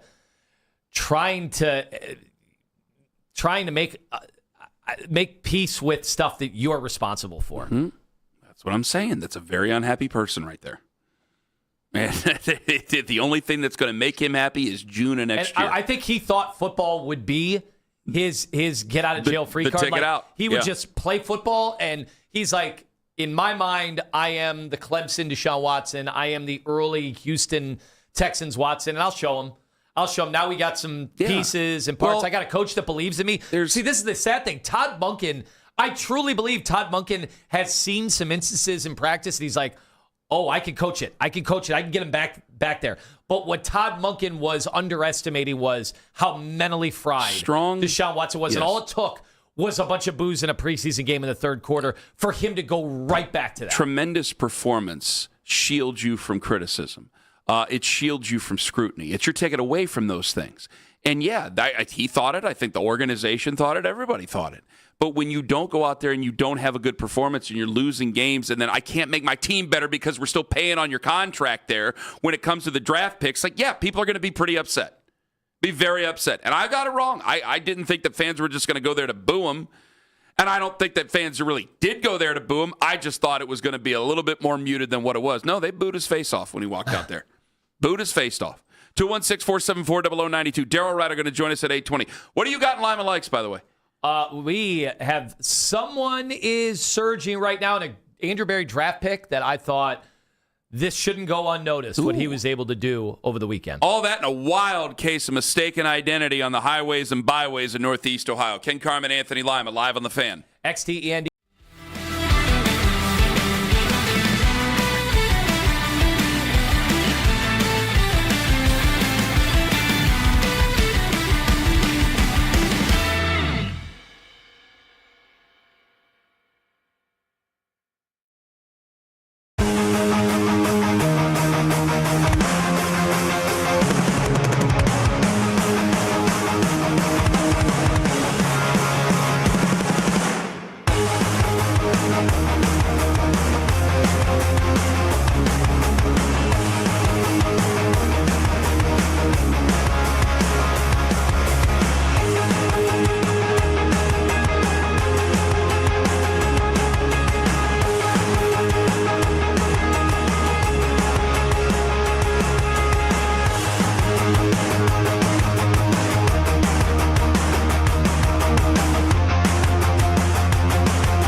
center lane is blocked on State Route 176 southbound at Jennings because of a disabled vehicle.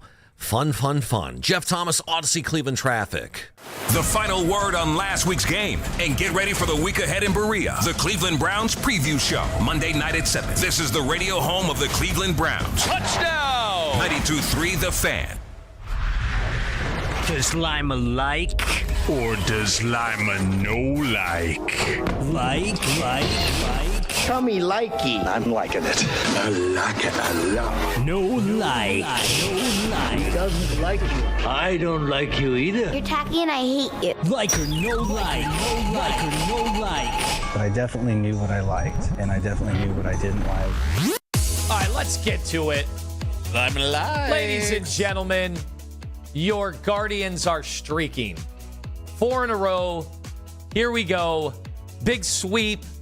And they're playing the type of baseball that gives us reason to once again get to where we get to, at least basically every week. Every week there's a moment where we either kill off the team and we say they're done, and then the following week, hey, they're right back in it. And ladies and gentlemen, if the season ended today, I'm like. they Mike's would off. be in a Owen, I'm holding you to this, a one-game playoff to get to the wild It's probably card. not right because I just went and looked. They've played each other 6 times this year, and the Guardians do not hold. So why are they? I It don't says know. 0 games back of the wild card, but they're behind the Rangers. And by the way, they don't do game 163 anymore. They got rid of it? Yeah, they did. I was really unfortunate with that. I was really So bad now you're about telling that. me they're not in the playoffs? I don't like that. No, I don't like I that. thought we were in. Nope. Boy, don't how like that. quickly things can turn. Vote's got to go. Vote's got to go. 2 seconds ago, I was back in, and now you're telling me they're out. We've taken a vote, Steven. You're out. You're out. But win tomorrow. Win today. And you're back in. What have you noticed? I mean, Joe Adell has made history, Kenny. Boy, what a great trade for him. So I'm he's alive. Did you know that he has got 17 RBI? And he's done this in 2 weeks. He's the first player to reach 17 RBI in the first 17 games of the team since Mark Reynolds did it back in 2013. I don't like how you say RBI instead of RBIs. Yeah. RB's eyed. Tom Hamilton says RBIs. You going to disagree with Tom Hamilton? I'll do what Tom said. He's a Hall of Famer. Exactly. So the Joe Adell thing has been unbelievable. Then Chase DeLauder has the 2 triples yesterday. Look, you took care of this is the easy part of the schedule. Owen's been on schedule watch for 3 years running. And this was what was giving us reason to say, hold on, they're not totally out of it yet. Nope. A little bit of inspired baseball over the weekend. That's all I'm saying. I will take anything I can get. Anthony, have you seen that diff? What are they It's up to down now? to -9 right now. It was like -30 It was before. Yeah, it was hardcore before. Now we're getting to a place we can live Our with. diff's diff now. Yep. Not a bad diff. Not to mention, are we going to see I'm alive. young Velasquez? Is it Velasquez or Velasquez? Rafi Velasquez. Have you seen the 3 home run game he had over the weekend? What is he up to, like 28 bombs on the year? Too many. This is Too absolutely. many to bring him up. And I'm like, Is he hitting the ball too hard? how many would Zach it take Meisel. for them to actually have to bring him up? How many? Wait, is he hitting too many home runs? That's what the question was. That's what he All asked right, him. he has 27 on the season. Yeah? He extends his on-base streak yesterday to 15 games. That's good. What would it take? Like, is there a point where you're just too dominant that they have to bring you up, even if they had all determined ahead of time they can't do it? They can't bring him up. I don't know. I keep going with what was explained last week, and it makes a lot of sense where you're in this no man's land of where your record is. You don't want to start the clock on him, and if you do go and you start the clock on him, then you go into next offseason where you have a lockout coming up. So there's a lot of questions to answer before you were to bring him up. All right. You know who answered the question over the weekend? I'm alive. Shedeur Sanders. Shedeur Sanders. He's great. He was awesome. Like, honestly. Threw an interception. I'm to the point now where I think every quarterback, if you really were analyzing every quarterback like we analyze our practice, every quarterback is going to make a bad throw. Mm-hmm. And I know there was a debate over whether it was tipped at the line or what. Either way, it was a little late. Whatever. I didn't kill him for it. He threw a pick. Surprised you didn't. I have lowered the bar, obviously, for our quarterback situation compared to most. So I'm not going to lose my mind. Obviously, I don't want to see turnovers at all. But he was great, and just the poise I thought he had. I had nothing bad to say whatsoever. Thought he was real nice. Thought he was real nice on Saturday. It was a nice performance by him, and it couldn't have come at a better time for him because he was good. Took advantage. And who he was going up against with was terrible. And he drew the defense off sides. He did. And I'm telling you, that's gonna stick with Todd. Come on, Todd. Today. Make up your mind. Let's go. Surely hope so. He won the job with this. Oh, today he makes it. I think he's going to make his decision today. Let's go. Do you think Shedeur won the job, though? I'm not ready to say it. Yeah, I'm ready to say it. I'm getting a little carried away, obviously, with what just recently happened. But, hey, both of them, they made their cases. You thought he won the job before Deshaun lost the job. Yeah, I'll say it. And then Deshaun went out and also lost it. Well, then he tanked it. Yeah. Yeah, then he absolutely tanked it after that. And do we, Ken Carman, you want to get nitty-gritty here? Do we want to acquaint ourselves with a certain offensive lineman that not only held his own over the weekend, a draft pick for Andrew Berry and Austin Barber? Do we want to go crazy? Well, it's still a little early, don't you think?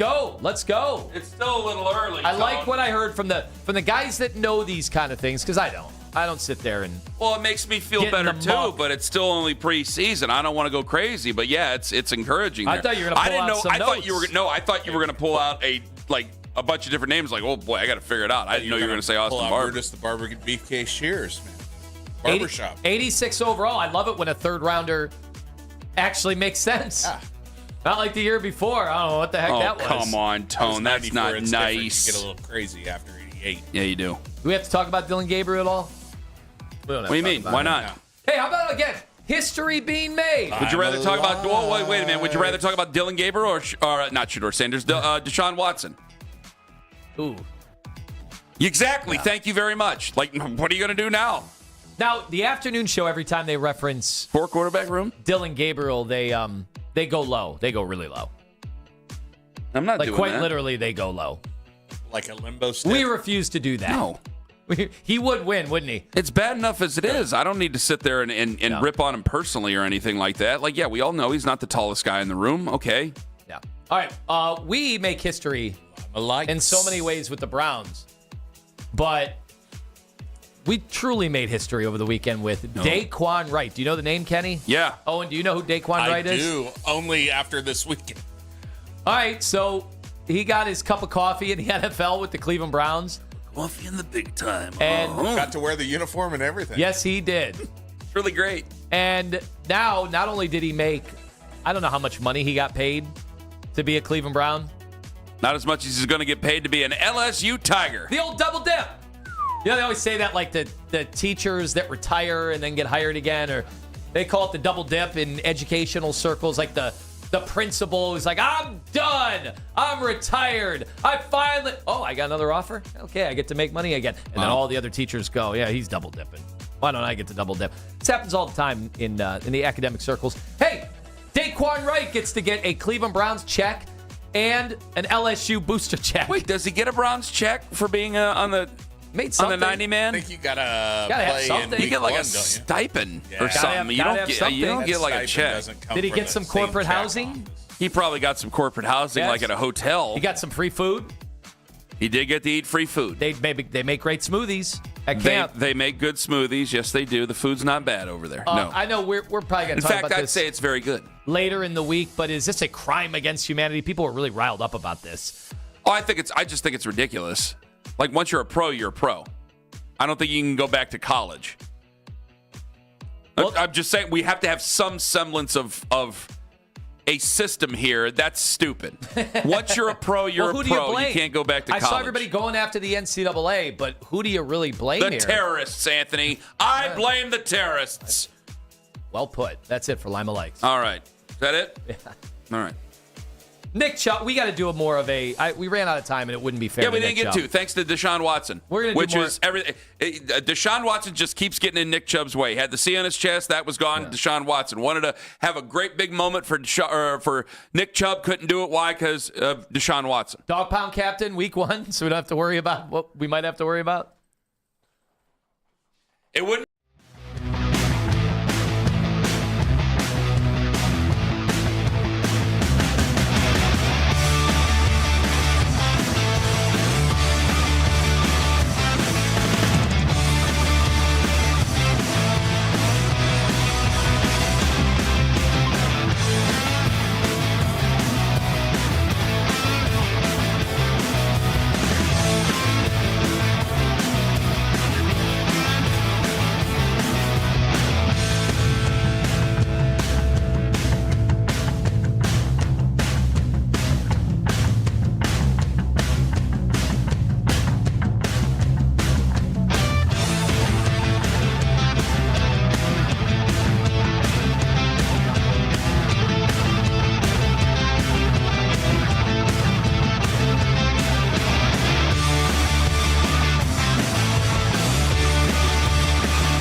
first place, right? The fact of who he replaced and what he meant in this town to at least some of the fans out there, and the fact of why he was available and what he got suspended for. Do better. You can start him. You don't have to make him captain. And these fans deserve a hell of a lot more than you saying the captaincy of the Cleveland Browns is a freaking joke. The Afternoon Drive. Weekdays starting at 2. 1, 2, 3. We are Sports Radio 92.3 The Fan.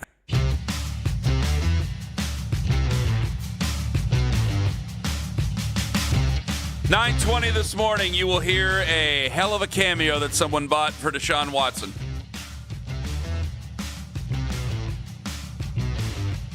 Tell you what, if you got the money for it, it worked out well for whoever bought it. Unbelievable. You'll hear that at 9:20. I had a case of mistaken identity before the game. Because before the game, it was like, all right, they're going to play. They'll make Deshaun Watson the starter on Monday. We'll talk about Nick Chubb retiring. Hunky-dory day. I did not see what it was going to end up happening because it's only August 24th, and here we are about the Browns season coming up. We'll talk about Shador coming up in a moment because I think the Shador fans are probably upset. We've spent the whole morning talking about how bad Deshaun Watson was as opposed to how good Shador Sanders was. But when a guy who you paid all that money and given up all those picks for plays badly and then calls out the fans, you're going to have some words about that. Anyway, so I'm leaving. I had to get out. I had to get home right after 11 o'clock. I did the pregame up at the stadium. Usually I try to stay for a preseason game. I'll probably stay Thursday because of everything else going on and it's nighttime, the whole thing. Usually I try to stay. But I had to get out of there Saturday.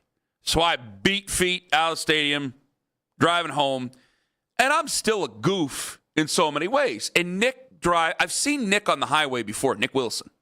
And I've seen him in that general area before. And I see a truck that resembles Nick. And I look at, because as I'm getting on 480, and it's happened where I saw Jimmy Hanlon in the RV once, and I drove up next to Jimmy Hanlon, giving him the wave and all this stuff. So I saw, as I was getting on 480 from 77 South, I saw somebody in the truck that Nick drives who looked exactly like Nick. Backwards hat, sunglasses, beard, large gentleman, okay? And I'm like, it's Nick, can't believe it. I don't know why he's driving this way, but I'm not in charge of what Nick does during the day. I'm like, I got to catch up with him. So I catch up with him, and I thought it was Nick. And I'm not going 97 to catch up with him, but I got caught up with him. And as I pull up next to Nick, I haven't given the bird out of anger. And actually, I gave the bird out of anger a few weeks ago because someone was trying to make a left on Route 14 in Streetsboro, and you just can't be doing that right now with all that construction. So, yeah, as we drove by, everybody was giving the bird, and I joined. However, as I pulled up next to Nick, I'm rolling down the window, and I got the bird hanging out there as I'm riding next to Nick. And I look, and it is not Nick, and this guy is not thrilled that there's some idiot hanging out of his driver's side window giving him the bird and laughing while they're going down 480. And I went, oh, God. And I went over here, and I just went down 271, and that was the end of the agreement. And I go, oh, my gosh, I just gave a total stranger the bird. And the worst part of this is it's happened before. I've had a case of mistaken identity and given somebody I thought was my friend the bird. And you didn't have time to make amends. This is the fourth time this has happened. This is almost as bad as me wishing happy birthday to people on Facebook who have died. So you ended up going the wrong way home to avoid? No. Okay. I went the right way I've home. Done that before. But it just so happened where road rager. We were getting ready. A little whoopsie daisy. I caught up with him at the time where it was about a mile or two before I had to get on 271 South. So as I'm getting ready, I pull up next to him, and it's birds and honking the horn, and he looked over and go, oh, that's not Nick. And I kind of made I'm sorry type of thing and went over here bye. That was the end of that. So if you are driving a truck that might resemble Nick and somebody gave you the bird on 480 heading east on Saturday, it was a misfire. Sorry. Now, how many people meant to give Nick Wilson the finger? Oftentimes people mistake others for being you online. Yeah, a lot of times, and then you post them, and you're like, I was not at this event. Well, that's a running gag. Yeah, so I wonder how many times people might see somebody that fits your description. And thinks it's me. And think, oh, it's Carman. I've had that asked. He's wished me happy birthday before on Facebook. Yes. There was also the time I told you Cookie Pie was out and about at a bar, and somebody thought he was I. And he kept saying he wasn't me, and I wanted him to be like, why don't you just pull out your ID? Because apparently the guy was like, hey, man, I just wanted to say hi and that I listen. You don't have to be an a-hole about it. I'm like, why didn't you just show him your ID? Now this guy's walking around thinking I'm a jerk. Sometimes everybody is, but you get what I'm saying. So to whoever's driving on 480 East on Saturday before the Browns game, sorry. Got you mixed up with somebody else. And if I see Nick, still going to give him the bird. You asked, are Shedeur fans upset that we were talking all this time about Deshaun Watson and not how good Shedeur was? Because it's overshadowed. Saturday. Yeah, it's overshadowed his performance where I thought he showed composure, had command. And I time to time, I'll be honest, when I hear Todd Monken saying certain things like any coach, I put it through the filter of, all right, he's not going to talk bad about guys, right? Mm-hmm. So when he's saying, I think we have 2 starters on this football team, I would roll my eyes. And when he would say, Shedeur has grown leaps and bounds over in the past, I'm like, well, did you think he sucked before and now this is it? Well, I will say, it looks like Shedeur is coming along. Looks like he's developing. So I'm glad this has been brought up. Now I get the chance to bring up something else. Like, I know that there's this character who is close with Shedeur, who had something nasty to say about Darryl Ryder on the internet on over the weekend. It was a Friday or Saturday, I don't remember. And then apparently this person had a fantasy where they went up to and slapped a Cleveland media member, and everybody apparently thought it might be you that they were thinking of, which I don't even know if that's true, because I don't know how many Cleveland media members would be in the airport during a home game or right before a home game, but who knows? Maybe they're coming back from vacation. I don't know. And, I don't think I need to go on the internet and say how repugnant I think it is to make fun of Darryl in his past and how he was raised and in his face and any of the other stuff. I don't think I have to do that. What I'm glad, though, is that I try not to get involved in that stuff, try not to look at that stuff, because I don't want that. I've seen how you've interacted with some of the fans. I can't be away from it because we do the show together. So I've seen some of the stuff that has been lobbed your way, even threats that have been lobbed your way, for crying out loud. And I do think that relationship with some of the fans that I really think are out of touch with reality. I see that relationship, and that bothers me because I don't want it to affect how I see Shedeur Sanders. Now, I could say this personally: if I were Shedeur, his family, I'd want to distance myself from people who are out there embarrassing me, saying that we're close personal friends, saying ridiculous things to people on the internet, saying that I'm a representative of them. Yeah, I would feel ridiculous about that, and I'd say it's time to stop. Yeah, it's not typical that a guy who has a chance to be a starting quarterback in the NFL has some of his best buds threatening, like with physical abuse. It's completely asinine and low class. And I can tell you the Browns are not happy about it. I don't understand how the Browns could be. I know for a fact there were conversations over the weekend. Browns are not happy with it at all. I wonder if they're going to talk to Shedeur about it. Not that it's Shedeur doing it, but Shedeur can tell his friends, hey, I don't really appreciate that. Well, yeah, because if there's been plenty of times where I've told people from my past, like, hey, you better knock it off. Like, this is You're making me look bad. And this is low stuff compared to where he's at. I mean, this is a national celebrity here. It does take away from it, but I'm glad. He seems so likable. Like the interview he gave with Aditi on the sidelines this weekend. I mean, leave the mic on. Like, let's go. Why cut it off in 7 minutes? I'm watching on Saturday, and I'm going, timing's there. Timing's better. Getting operationally, it's better. He's coming along. This is nice. Okay, he's given a good argument. And I thought before Deshaun Watson went out there in the third quarter, I thought that based on what I was hearing, that he's given himself his very best chance to be the starting quarterback. He's looked good, but they'll probably still pick Deshaun. And then Deshaun goes out there and lays the egg of eggs in a preseason game and then doubles down on laying that egg and saying crazy stuff. And so, we're taking him because we have such a history with Deshaun that we have to talk about this craziness and this silliness. But I look over at Shedeur Sanders and go, that's a hell of a performance you put together right there, considering where we thought you might have been at the beginning of this season. Maybe this is an open competition, more open competition than what we were thinking. And you had to have it because I was hearing the conversation that they were having during the second half. half. Nathan, Andrew, Gerard, everybody getting in going, hey, this has to be open. This has to be, if it were closing up, it's got to be more open because this is just terrible. You're going up against third-teamers, and yeah, you're playing with third-teamers, but you're supposed to still be above the fray. And you're supposed to have more natural talent than any of these guys out here, and that was just abysmal. And then to say what he said in the postgame, I'm going, hey, man, I know that Shedeur thought he was discouraged by fans booing his teammate. I think any teammate's going to be discouraged by fans booing their teammate, but I mean, making the comparison night and day, likability, curiosity, it's all there for Shedeur Sanders compared to Deshaun Watson. Yeah, I think that he made a really, really strong case. And again, I always will do it with the caveat of it's preseason, but that's what this is. That's what Todd has to judge. And I didn't think this game, like I went into this game thinking, all right, if Shedeur really isn't quite there, if Watson had edged him out this week, which is what we had been hearing from, people that were there and analyzing and watching everything, and they were just continually saying he's going to end up starting. It's going to be Watson. Shedeur did not do enough. Not that Shedeur wasn't improving, but he just didn't do enough. Mm-hmm. And I went in thinking that the game wasn't really going to matter all that much. And I left that game thinking, no, I would start Shedeur. I would start Shedeur, and I do want to say Shedeur earned it. Like I also think there was self-sabotage, obviously with Watson, which but I do think Shedeur also, and maybe Shedeur putting the pressure on him also led to that. Well, because either way, it's Shedeur.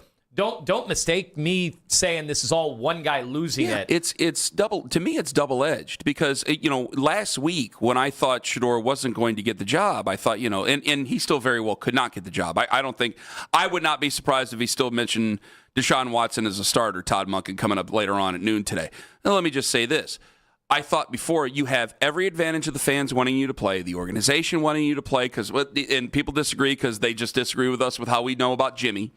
But I thought he had every advantage to getting that job. If he couldn't get that job, that's on him. But I see it now where I look at Deshaun Watson and I go, you were just about anointed the starter. Yeah. I mean, a lot of people just thought it was just your job and, okay, we'll start the year. And then to go out there and to play as poorly as you did. Yeah, you lost it. And then to talk the way you did, like you have. If we want to talk about sabotage, you just mentioned it's self-sabotage right there. Unreal. Kenny, is part of that, I know we got to go. Was there part of you that thought, did he do this on purpose? Not play bad. Did he light the whole thing on fire afterwards because he realized he can't play? Is there a chance that would be the case? I know that's conspiratorial. I would like to talk about it with Daryl coming up in 5 minutes on The Fan. It's Anthony Lima.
Thursday. Guardians beat the Rockies 7-2, chased a lot of 3 hits, including a pair of triples, drove in 2. Guardians win their 4th in a row. Joe Adell had 2 hits, drove in a pair. Guardians get their first sweep since right before the All-Star break. Foster Griffin, win number 15, gives up 2 runs over 5 innings. Don't miss the Browns preview show tonight, 7 o'clock, right here on 92.3 The Fan. From the University Hospital Sports Desk, I'm Jeff Thomas. Training camp coverage powered by Expert Renovations and Consumer Tire. 92.3 The Fan. You have to take in the full body of work. That's one opportunity that they had on the field, both of them, just like the week before, an opportunity, just like the practices against the Bills were an opportunity to showcase their ability and others' ability and where they're at this point, where we're at as an offense. So I don't look at it that way. Todd Monken, he's got a decision he'll announce maybe today. Said in his interview before the game on Saturday that he didn't envision it going too much further than earlier this week. Well, it's early this week. It's Monday. He speaks to the media at noon. Daryl Ryder, he speaks to us right now. Daryl's brought to you by Shibe & Jewelers, Cleveland's premier jewelry store. All right, Daryl, who do you think's going to start for the Browns this year? I have no idea. Well, thanks for the time, Daryl. Daryl was brought to you by... Come on, Daryl, make your pick. Let's go. I have no idea. I was convinced going into Saturday's game that it was going to be Deshaun, but despite what Todd Monken said yesterday, I think Saturday has to change the thought process and the calculus on that. Who would you choose? I would choose Shedeur Sanders. Okay. I think that right now, as we have this conversation, I believe Shedeur Sanders is the better football player. I believe he gives them a better chance to make plays down the field. And I'm going by Todd Monken's metrics here. The operation on Saturday was very clean with Shedeur Sanders on the field. He only had he didn't have a single non-competitive throw. He made one mistake. That was the interception, but that was a competitive throw. Deshaun Watson did not make competitive throws on Saturday, and that was embarrassing. And Shedeur Sanders played at his best against the best players that the Buffalo Bills put on that field. Deshaun Watson did not get the Bills' best players. He got the guys that are competing for roster spots and practice squad spots, and he looked like he didn't belong in the National Football League. That was embarrassing on Saturday for him. And that's not even talking about his post-game press conference and the lack of perspective that we got after the game in the media room or the booing from the fans. So I think Shedeur Sanders right now is the better player. He is a player that is on the rise. You can sell him to fans. Fans would be excited if Shedeur gets named. And I do think that Shedeur earned it. I don't think this is not a pick by me just because I don't want to see Deshaun Watson on the field, which, by the way, I don't. I've seen enough of it. It's not going to get any better. Whereas with I think Shedeur has demonstrated his ability to improve, and he's also demonstrated the ability to go out there and do what is asked of him. Daryl, I admitted earlier I was wrong. I didn't think that they would boo that much. 5 times, Ken. That's the official boo tracker. Since we're quarterback tracking, the official boo tracker, and I'm going to credit Nick Wilson for it, 5 times that he was booed, and he deserved every one because he was terrible to watch. I didn't think they'd be that vociferous when he first took the field that they booed him. I was like, oh boy, I was wrong about that one. There was 30,000 in the building, and about 15,000 of them were Bills fans. So, okay, so do you think Bills fans were booing then? No, I just think that the vocal minority won out, which typically happens in society today. So, but no, they were hard to miss on Saturday. That's why I started tracking them. Like he really crumbled in the moment. Yeah, well, but that's what he does these days, and he crumbled in the moment after the game. What he should have said, because you can't. Here's my thing, like what Deshaun, whatever he said, what he said. But, like, you can't be on Wednesday when Mary Kay asks you, hey, if you get booed on Saturday, how you going to handle that? And you can't be like, well, I don't care, okay? Mm-hmm. and then on Saturday be crying that you got booed. Like, you can't do that. What he should have said on Saturday was, I didn't play well. I didn't have my best day. I that was not the performance and the last impression. I wanted to leave for Coach Monken and the organization for this quarterback evaluation. I know I'm a better player than that. I've worked really hard to get back on the field.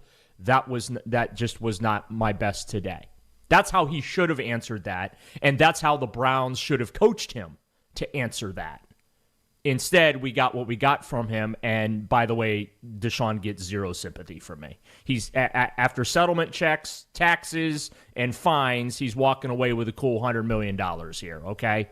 The respect that he gets is that he worked hard to rehab and come back, and he didn't just say, hey, I'm going to cash out the rest of my contract. He should get the respect of working hard to rehab and try and revive his career. But his career is over. It's plain as day that he's washed. There's nothing left there. There'll be an occasional play here or there, but there's no consistency with this guy anymore. And if the Browns are going to make the decision to start him week 1, then they deserve all the ridicule in the world that they're about to get if that's the decision. All right, Dale, it had to be a surreal day overall. I mean, I'm sitting at home going, I don't even know how much I'm going to pay attention to this game. I thought all the work, in the joint practice was going to be a bigger deal. Well, clearly I was wrong, and judging by the boos and then what happened afterwards, but there was a moment where they showed Denzel Boston on the sideline, and he didn't seem too thrilled, and it would not surprise me if players were not happy that there were boo birds, especially when it's their first chance to show off at home. So how do you think they deal with that? I know Ken earlier was like, hey, it's a learning moment. You're going to get booed if you're not a good football player, but you don't see that around the NFL in preseason game number 1 at home.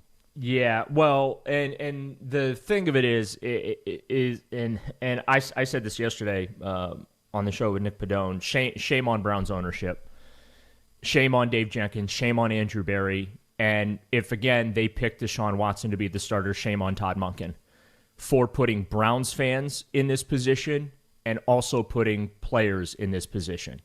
Like, I had no issue with what Shedeur Sanders said after the game in regards to, when he was talking about we're human beings, treat people with respect, you shouldn't boo your own, players and things like that. I really didn't have a problem with those comments. What I have a problem with is the Browns do what they always do, and that's mismanage just about any and every crisis. And this is a crisis for them and has been for the last 5 years.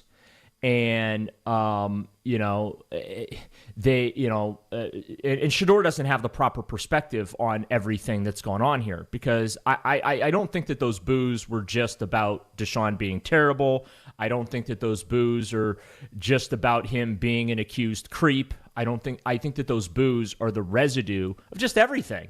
Like the hopelessness that some fans, I think, feel, especially if, again, they name him as the quarterback. There'll be no reason for Browns fans to feel hopeful that they're going to be able to do a lot this year, because Deshaun Watson hasn't shown them that he has the ability to elevate anybody around him, okay? And what sticks out to me is Josh Allen in that joint practice did not have his top wide receivers in that practice, okay? They were all banged up. And he made these guys that I've never heard of before look like all pros out there with his throws. Like, it just clockwork. Everything was clockwork. Now, the Browns have these good, young, quality position players that I'm very excited about. And I think fans should be really, really excited about. Deshaun Watson's going to hold all them back, okay? And you can't put your players in a position where they got to stick up for their teammate, publicly here. And that's what Shedeur did. He was taking up for his teammate, okay? And in some respects, a mentor as well, because Deshaun has tried to help them behind the scenes in the quarterback room and coach them up and things like that. And that's commendable. And that's what Shedeur was doing, is he was taking up for his teammate on Saturday. But what's going to happen is this is going to, just like it was a few years ago, this is going to turn into players against fans. And the fans don't deserve that. The players don't deserve that. And again, this is a crisis that the Browns continue to show they have the inability to manage. And if, we all know what's going to happen. Was it September 27th is the home opener against Carolina? Like, if Deshaun's the starter in that game and he plays terribly, we know what that scene is going to look like in that stadium. And is that what you want to expose all these up-and-coming young players to and have them have to answer questions about after the game and stick up for their guy and chastise the fans for booing their teammate and things like that? That's really what you want as an organization? So I see no juice worth the squeeze right now in starting Deshaun Watson. He should be this should be a Houston Texans 2.0 situation. He's getting paid. Contract is honored. Appreciate everything that he's done. Respect and appreciate all the work that he did to get himself in a position to compete for this job again. But in his best interest, both mentally and physically, and in the best interest of the Cleveland Browns, he will not see the field for this team ever again. That's what the Browns need to do. But they don't have the stones to actually do what's right. Well, can they do that? Yes, they can. But if the Texans can do it, they can do it. Okay, but he was agreeable to it when the Texans did it. Well, why wouldn't he be agreeable of it after what happened Saturday night? I have no idea. That's his decision. But I'm just looking at right to work, things like that. Like I don't know. Yeah. Like there are it's other part of the precedents reason here. It's part of the reason they opened the practice window for him last year, right? I mean, he was physically healthy, physically able. Now they didn't put him on the field for his own safety coming off that injury, but I understand what you're saying, Ken. But he absolutely should be agreeable to it, 100%. You don't have to put yourself in physical harm's way, and you're at no risk now of getting hurt again. You get paid your money. You lose nothing out of it, and you can be in the building if you choose to be in the building and around the team. That's your decision. But if you want to go home to Texas or wherever his home outside of Northeast Ohio is, you're more than welcome to do that as well. Because I also don't think that it's fair to Deshaun to put him out there at this point. I think that there's that part of the conversation as well. It's not fair to him. It's not respect. You want to talk about respect? It's not respectful of him to put him out there, because if he goes out and plays bad, the fans are going to boo him. And that's going to make, that, yeah, I mean, I'd feel bad too if I'm getting booed, right? That's a human reaction that he had Saturday. But do you really want to put your young players, your organization, and Deshaun Watson in this position? And again, what have you seen from him that gives you the hope that he's going to elevate this franchise? There is no hope. He's not going to elevate the franchise. At least with Shedeur Sanders, there's the hope that he can potentially elevate. And that's what it comes down for me. I just think that there's nothing to gain. There's only negativity to gain by putting Deshaun Watson on the football field. I have other questions about this year's team, but I got a very limited amount of time right now. Nick Chubb, where does he stand with you in your pantheon of all-time Browns greats? I'd say in post-1999, he's on the Mount. He's one of the four on the post-99 Mount Rushmore. I think he's the third or fourth best running back, only because of his career was shortened due to injury, which is unfortunate. But he is just the best of the best. Did it right off the field, did it right on the field. I think we talked about it Saturday on the radio network, Ken. Mm-hmm. That run against Houston, 50-plus yards, chance to score, you're up 3 points, and he runs out of bounds at the 2-yard line to make sure that they can kneel out the clock and no chance for the Texans to come out. That is absolutely vintage Nick Chubb, one of, if not the most unselfish player I've ever watched. All right. We thank you very much for your time. Who the hell knows what's going to happen between now and Friday, so we look forward to talking to you then. Get your popcorn ready, boys. Happy quarterback reveal day. I wonder if it's going to be like a big ceremony. They'll have the photos there, and they'll pull the tarp off the photo to reveal. I don't know. We'll see how they do this. I'm looking forward to it.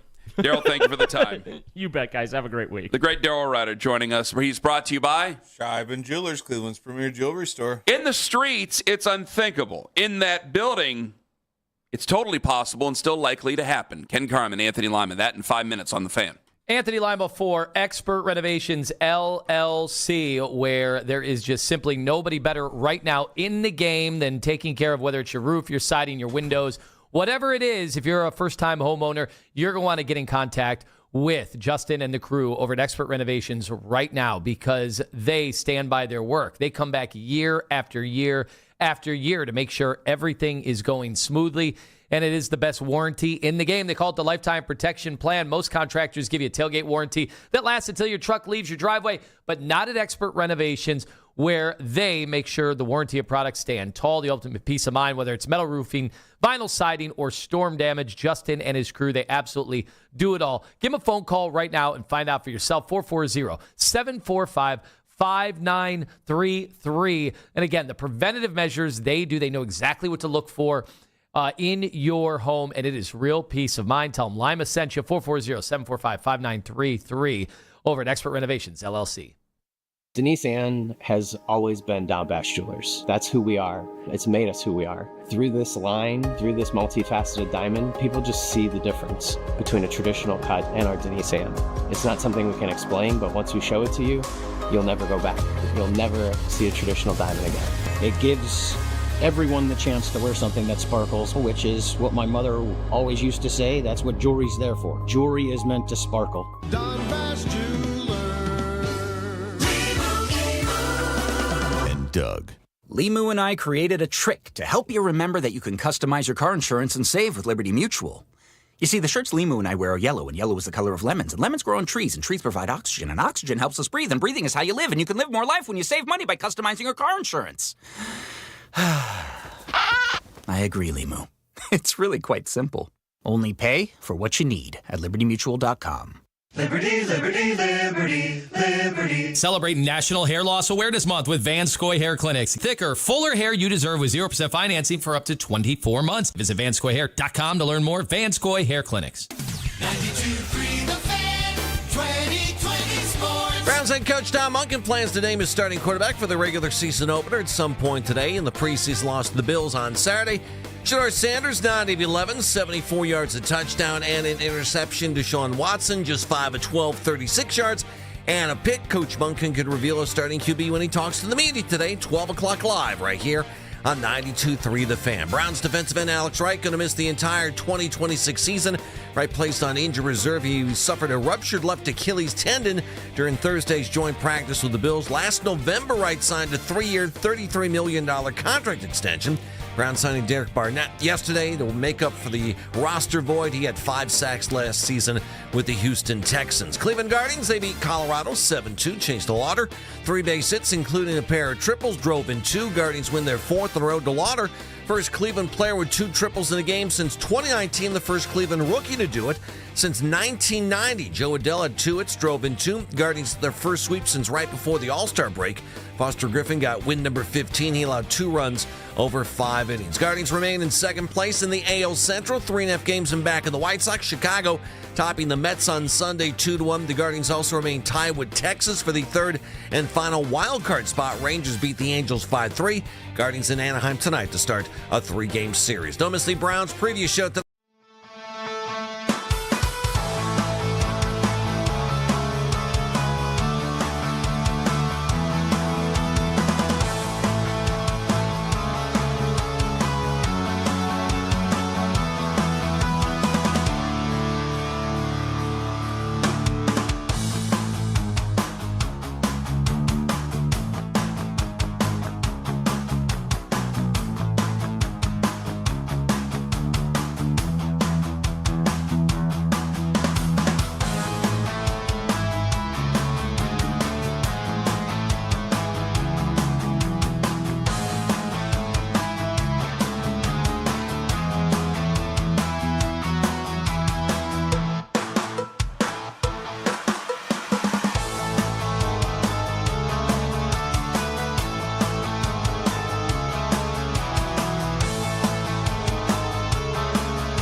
Get even more ways to save with True Rewards. Find the app in your favorite app store. True North Convenience Stores. Fast, friendly, clean.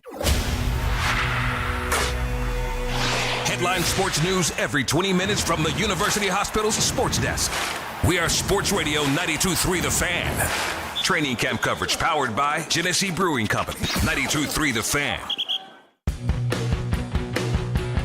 This is going to turn into players against fans. And the fans don't deserve that. The players don't deserve that. And again, this is a crisis that the Browns continue to show they have the inability to manage. We all know what's going to happen with it. September 27th is the home opener against Carolina. If Sean's the starter in that game and he plays terribly, we know what that scene is going to look like in that stadium. Is that what you want to expose all these up-and-coming young players to and have them have to answer questions about after the game and stick up for their guy and chastise the fans for booing their teammate and things like that? That's really what you want as an organization?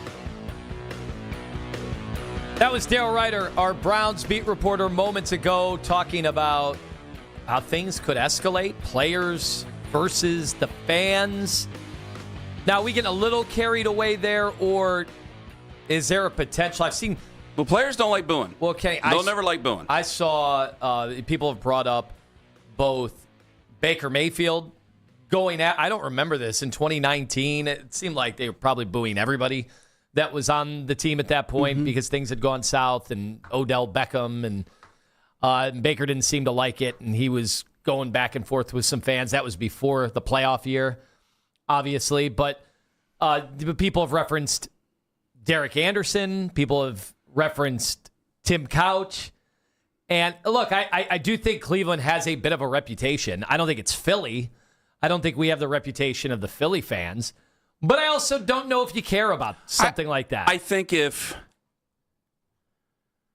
See, I push back on that, the reputation thing. What's a mild sports city to you? Mild? Where they're like, Carolina. Okay, Carolina. If the fans in Charlotte, North Carolina had the last 27 seasons that the Cleveland Browns have, I think they'd be a little surly. Yeah. I think the Panthers fans might be a little bit upset. If they had traded for Deshaun Watson, weren't they in the sweepstakes or no? That's a long time ago. If they were in the market for Deshaun Watson and got him and he played like that, and all those played like that throughout the entire history of his time here, I think that they'd probably boo him. I asked on the internet, what is this magical NFL fan base that wouldn't have booed over the last 5 years, would not have booed Deshaun Watson? What is this fan base? I'm looking. Unless there's another league and an alternate reality. Who's this fan base that wouldn't boo what happened on Saturday? And even that, like, I didn't think they were going to boo because I just thought there weren't going to be that many people there and they had other priorities. And I was 1,000% wrong. They care about the Browns. They love the Browns, and they were there, and they were upset that he took the field. They don't want him out there because he's a representation of bad football. He's a representation of a terrible mistake. He's a representation of what could have been with all the other favorite players that they have there. Can I offer you a fantasy land situation, and you tell me? Yeah. And we can all laugh. So, guys, for the sake of this argument, I'm going to give a quick statement. You can laugh, and then I'll ask the question. Okay, fine. The Fantasyland quick statement is, let's envision a world where the Browns are 2-0 and Deshaun has played average quarterback play. They won't boo him as he takes the field. Well, I didn't get to my question yet, and you were supposed to laugh. I thought that was your question. You didn't laugh at my Fantasyland statement. The Browns are 2-0, and Deshaun Watson has looked like an average NFL quarterback. I mean, it's... You can laugh if you want. I'm not laughing. And week one tends to be sloppy. I understand Jacksonville and Tampa Bay is expected to be better than you, but maybe Jared Verse wins the game season 2. Could be sloppy. Who the hell knows? All right, so they're 2-0. They come back to Brown Stadium, and okay, the defense gets the accolades before the game, and they get the announcement. Nick Chubb is the dog pound captain. All right, did a great job smashing that guitar. It was great. It was amazing. Fans are pumped up, right? And then Deshaun Watson takes the field after whoever we played defers, and we get the coin toss. Yeah. And so What is the reaction going to be for Deshaun Watson? I don't think they're going to. Are we 2-0? Yeah. I don't think they're going to boo him. I don't know, man. Okay, maybe I'm wrong. I was wrong about preseason. How does he come back? I was wrong about that game. How does he come back from this? It's not that hard. You play good football, and somehow they all find a way to come back from it.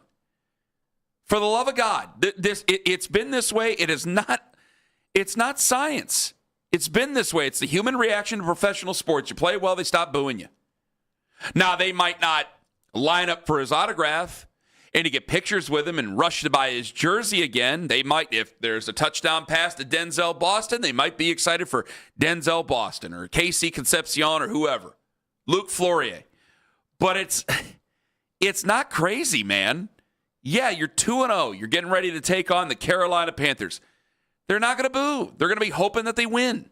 If he goes out there and sucks up the room against Carolina Panthers, they're going to boo his face off. Like, this is not. Why are we making this more difficult than what it needs to be? They're not going to boo his face. He won't have the chance. If he has a terrible game, he's not starting week 3. You asked me if they come back 2-0. The hypothetical was 2-0, and he plays average football. If he plays average football and they're 2-0, they will not boo him. If they're 2-0 and he's played average football and he comes back home against Carolina and he has the performance that he had just the other day, like he did against the Bills' third teamers for crying out loud, then yeah, they're going to boo him. This isn't hard. They do it in Buffalo. They do it in New York. They do it in Miami. They do it everywhere. Where is this whole thing that makes us any nastier or more surly than anywhere else? Give them 26 years of bad football, or 27. Give them 27 years of bad football. Give them 27 years of strife, of fits and starts, and embarrassing stories off the field, and trying to make guys work that never were going to work here because we don't have the infrastructure to support them. Give them 27 years out in not in San Diego, out in Los Angeles. Give them that in Seattle. See how they react. You think they're going to cheer that? I mean, what is this? I'll admit, I was out of touch last week. I didn't think that they were going to boo the way they did. I thought there might be some boos, but I didn't think that they were going to be as loud as they were when he took the field. And then what did he do to shut him up? Threw 2 bad picks. Played bad. Had one pass to Malachi Corley that kind of got the Bronx cheer out. Oh, it's Browns fans' fault. Okay. Yeah, they made him throw the picks. It's the media's fault. I made him throw the picks. Tone, I can't believe you made him throw those picks. I can't believe you made him play like garbage basically his entire career here in Cleveland. It's your fault. It's my fault. Yeah, I made him do it. Kidding me? Yeah, Browns fans. Yeah, Bob in Broadview Heights. He made him do it. You know what it is, though, okay? It's that he brought up the cheering of the injury afterwards. That's why it made national headlines again. And I think there are people that didn't even know that happened. Well, the Browns were now they know. The Browns were kind of irrelevant, and now there's nothing happening in football, and now everybody is talking about, it doesn't happen much in sports. Guys getting injured and getting cheered. It just doesn't really happen in sports very often. No, it doesn't. And now it's happened here. It has. Feels like a few times. It's been an ugly experience. They didn't want the guy. He did not play well. When he didn't play well, they booed him. When he got hurt, yes, there were some people who cheered. I'm not going to deny that. I didn't think that they would be as loud as they were the other day, and their boos, they were, and then he played worse, and they booed him for that. So, hey, man, yeah, you could sit there and Browns fans, this, that, and the other. I need to know a fan base that has professional sports in it that wouldn't boo. You name me one. They're going to boo. They're going to, if you give them the exact history, it doesn't matter. You guys can play this holier than thou crap all you want to. I got Browns fans going after other Browns fans. How dare you boo? Yeah, it's pro sports, guys. That's what they do. You play poorly, you get booed. It's the way it goes. There's no other way around it. It's better than a lot of other things you could do. If they were playing Mighty Might football, I'd have a problem with it. If they're playing high school football, I go, hey, you guys are a bunch of psychos. What are you doing? It's pro football. They're out there. It's an entertainment business. You are not entertained. You are upset by it. You boo. It's that simple. And if he wants to get in his feelings about it, okay, it's another reason why I really don't want him to be the starting quarterback ever for this football team, ever again. Because you're broken. You're a broken quarterback. You can't do it anymore. Now, the thing I disagree with Daryl, and I didn't want to get into a whole thing, is he'll probably fight. If Daryl said it was in best interest, why would he disagree for them to kind of come to an agreement, him never play for the Browns and still pay him then? He probably wants to play football somewhere else and show people he still can.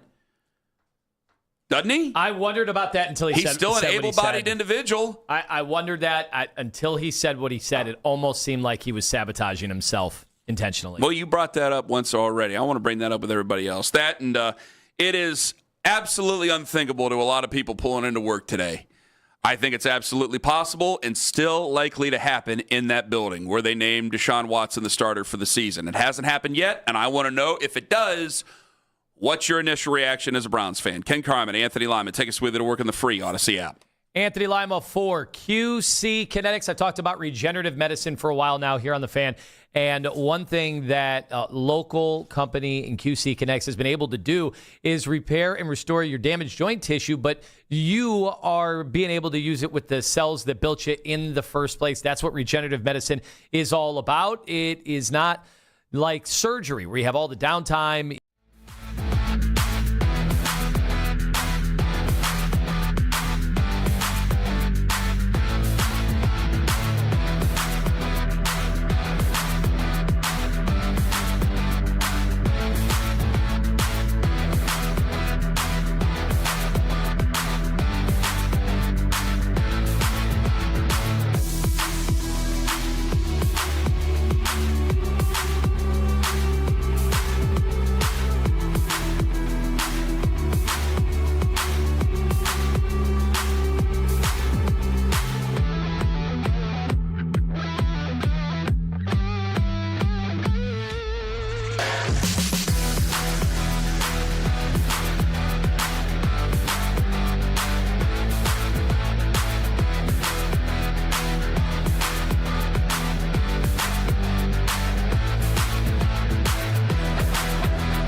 5-3. Don't miss the Browns preview show tonight at 7 o'clock right here on 92.3 The Fan. From the University Hospital Sports Desk, I'm Jeff Thomas. Tune in to hear from the Browns head coach himself. Ultimately, our job's to put the best product on the field and the best players on the field that we feel like give us the best chance to move the football, score points, and win games, irrespective of outside noise. The Todd Monken Coaches Show, Tuesday night at 7. 92.3 The Fan.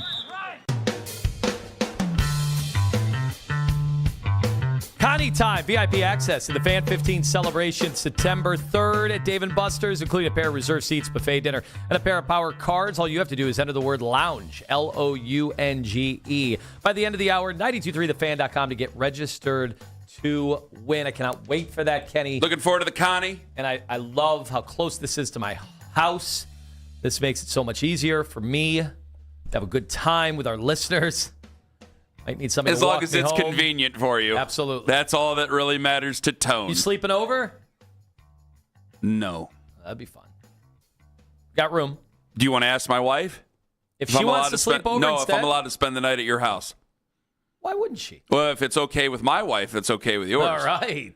How's that work? What did you used to say when you asked people to spend the night back in the day? If it's okay with Mom, it's okay with me. That's how that would go.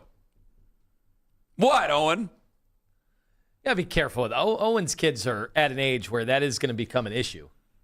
It hasn't already. I don't really want to spend the night at your house because your mornings are a little. Well, wait a minute. I've heard you bitch about every freaking night. Yeah. For the last 4 years. That's true. Why would you want to stay there? No, I don't want to do that. Where the hell am I? I think it's the other way at the Carman household. You want to spend 30 minutes tiptoeing? No, I do not. Like a cat burglar in my own, and not even in my own home. No, that's ironic because at the Carman household, everybody has to tiptoe around Ken. That's true. Because if they don't have to tiptoe around me in the morning. If they when You the got a real wait, Yakov Smirnoff situation going on when here. the coffee's not set up correctly, there's nobody tiptoeing. I just raise the roof. I just get loud. Wasn't there like that's all? Wasn't there like a cabinet door situation or something that caused an eruption? And everybody ended up getting woken up. I don't remember that. At 3:30 in the morning? At least once a week, I have a meltdown downstairs at around 3:50 in the morning, and it's going to wake up the entire house. I don't give a damn. And the neighbors. It's That's not in my play, fault. too. You get your stuff in line, and then I won't have to lose my mind. How about that, huh? We all have our roles to play here. So how about a little bit of personal responsibility for everything over there, huh? Now I'd have to spend the night at your place. I have to tip around the place. It's like I'm trying to rob you. I can't do that. The cat and all that other stuff going on. Creaky floorboards. Oh, That's boy. the issue. Would I be down in the basement? It's very cool down there. That son of yours coming down there to stare at me in the middle of the night, doing God knows what? I don't think I want that. No, I'll figure out something else if I have to. Rob, I wanted to get to the before I get to the phones here. So, do you think that Monken's still going to name Deshaun later on today? I can't believe it hasn't leaked yet. He's supposed to talk at noon. It should leak sometime very shortly who he's going to start. Mm-hmm. I thought after hearing Todd yesterday, I thought he was going to, even after an emergency session, which was what I speculated on, that there was an emergency session. There's no reporting on that. I'm just saying that press conference was so dramatic and how the fans if you were planning took it on as taking well. a day off on Sunday, you were coming in on Sunday. I think it was we I need agree. all the heads of the departments together. I agree. We are not going to be including Deshaun Watson in any more social media. Call from the this point lawyers. Go, forward. can we take a look at the contract here? There's nothing in there that says anything. Is this count as conduct detrimental? Anything at all to do any of that stuff? Or you asked me. Now, this is what you asked right before, like Daryl come on. Do you think that you asked if he did this on purpose? Okay. What do you mean by did it on I purpose? know it sounds crazy, but we're all sitting here wondering how to get out of this terrible situation. And Deshaun Watson probably thought he was going to stroll out there in the third quarter. He saw what Shedeur did, so maybe that added some pressure to it. But in his mind, he was promised the starting job 3 months ago. Okay. Remember how he approached things at minicamp, and he kind of slipped in one of the answers, and people kind of ran with it, and the conspiracy started running that he was already told that he was going to be the starter. So he thought he was going to saunter out there in the third quarter against guys that are not going to be playing in the NFL. And I think he thought it was going to be a walk in the park. And then the booze hit. And then he was shaky. And then there were issues operationally. And then he threw the one ball directly into the ground. And then the interception. And then the boo birds again. The boo tracker, what did we say, 5 times? Yeah, Daryl had a boo tracker. And then you could see, he didn't start that press conference mad. I didn't think. He had a little smile on his face. And then I think he started thinking and talking. And Jeff Shadell's questions intervened. And then Mary Kay. Shadell's the best. Mary Kay is asking questions. And then Brendan Gulick's actually asking about how the third preseason game is going to go. But all this was happening, and I think... Well, someone has to get this thing back on track. We got to start talking Brendan. football. We got to talk football. So I did wonder if part of him just freaked out. And then he just started saying things that maybe he's always wanted to say. Because for a fact, the fact that they cheered that injury is in his mind front and center. When he thinks when we think bad football, we think Deshaun Watson. When he thinks fans, he goes right to that. Mm-hmm. And he hates them because of what happened that day. And so I think that came rushing back to him. Which, by the yesterday. way, Champions Pose, you asked me 2 weeks ago how I'm sure that Deshaun Watson doesn't like it here. And I'm like, the proof is in the pudding. He don't like it here. He don't like you. I'm talking about fans. He don't like the fans. He don't like it here. The only reason he signed here was money, which is fine. That's the way a lot of guys sign where. But I always thought that he was going to be here for a little bit of time and then probably try to go off to the place he really wanted to go, which was Atlanta the entire time or somewhere else. That's kind of where I was thinking. This did not go anywhere the way he thought it was, because I think he thought he was going to get here, ball out, and that was going to be the end of it, and that was going to shut everybody up. And it hasn't gone that way. And in fact, it's been worse. I think he's a man who's searching for game that isn't there anymore. And then he's got people in his own stadium booing him, which they're going to boo you if you're bad. And he's been bad. And somebody said to me, well, it's only one game. No, it's not one game. It's 4 years in one game. It's 4 years in one preseason game where you really should, I don't care if you're playing with a third-team offensive line, you should be able to get the ball out of your hands and still piece up a bunch of third-teamers that you're going against. And you didn't do that. You didn't do it. And now you got people questioning. And yeah, if there was any way to cut him without having such a terrible penalty going into next year, I would have already done it. Hell, I would have probably already done it before all this. Certainly would do it. But I can't. See, now I'm in this point where I still want them to do what's best by the franchise. And I think a lot of fans feel what's best for the franchise is just cut him and move on. But if you cut him, it's an $86 million penalty going into next year. And money I can't spend. I'm not allowed to spend it on players. And I'm going to draft a quarterback next year. So who do I put around that QB? Other rookies? Okay. Second-year guys, third-year guys going in from these last couple of drafts? Okay. That's all great. But I don't want to have such a vigorous penalty because some guy threw a temper tantrum at the end of a preseason game. I don't want to do that. And the other thing about it is, and this is something I'm not privy to. Yes, I want Shador to start, but I want Shador to start if he's ready. If he's close, start him. Okay? But if he's still kind of far away there, I can't just let the reaction and what Watson said was silly. He shouldn't have said it. He could think it, but he shouldn't have said it like that. I can't let that reaction dictate who I start.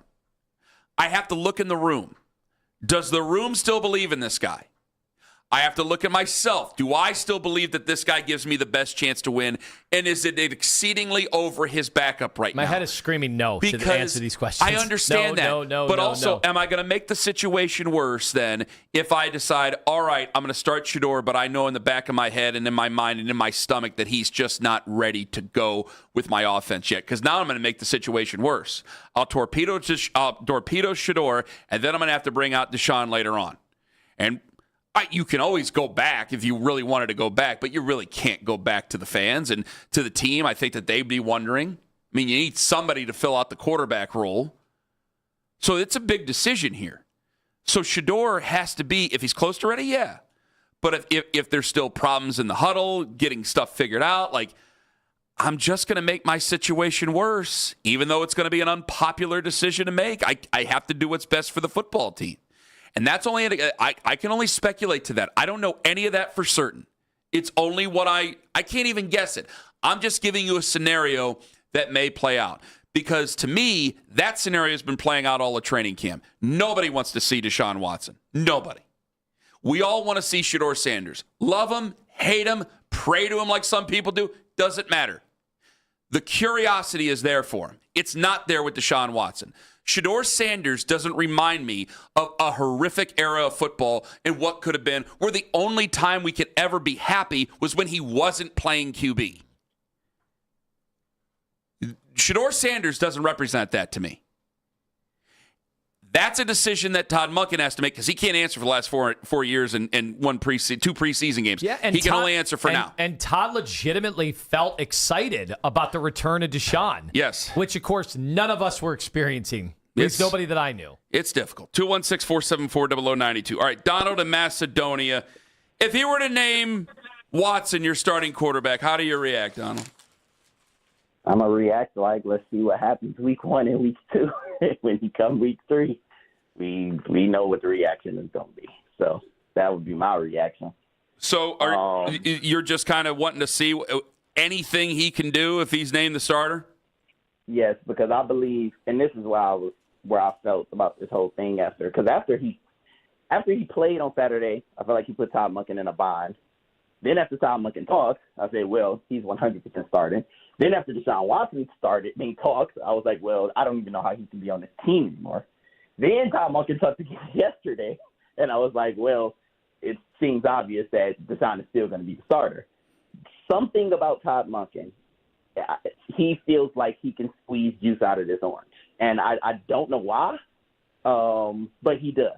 I think it's very obvious that he feels like he can win games with Deshaun Watson. You go back to the first preseason game, he brought up the fans unwarranted after the first preseason game on the road. I don't know if you guys remember that. When he said, I get the frustration from the fans, and we were on the road. He brought that up. So it feels like he knew Saturday was coming. He knew that was inevitable. And he still, what he keeps saying is going to get rid of it is winning games, playing well. Winning games, playing well. And he's still going to name Deshaun the starter. I think we all feel pretty confident in that. And it's just like he feels like he can Daniel Jones this thing or Baker Mayfield this thing or Geno Smith this thing for whatever reason. He feels, and I can't, similar to you, I've heard from multiple people and some people that was in the building, like Todd, part of the reason when he came here was he's really a fan of Deshaun. And I don't know. And it feels like it's only grown since then, in my opinion, that he feels he can win football games with Deshaun Watson. So these first 2 games is a free trial, essentially. It's everything is on the line for him. Donald, the truth is I do think, well, I speculate here a lot, so I can't say it's the 100% truth. But I think that Todd Monken probably knows in his heart of hearts this was the place that would consider him. He wants to be a head coach. You had to put the best smile on it. You weren't in a position to cut the guy yet, talking about Deshaun Watson. So you have to talk yourself into being able to get the best out of this guy. And I don't think there's anything really good that's left. But I don't think – go ahead. I'll say this, though. I agree with you. This is – and I hate to put any indictment on Shedeur right now because I thought he played well. What does this say about what he sees in Shedeur? Because after that press conference and how he played and how Deshaun played in the third quarter, if the competition is as close as it's been reported, how can you name Deshaun the starter after that? You know what the fans – he's aware, clearly, of how the fans feel about Deshaun. That's true. It's at an all-time high. And on top of that, he went out there and played probably the worst of any quarterback I've seen this entire preseason play in that third quarter against third stringers. It was terrible. And you're still going to name him the starter. Is that not some form of, I mean, it's not huge indictment on Shedeur Sanders? It is. I don't want to admit it because, I want to see him play. And, Donald, thank you very much for the call.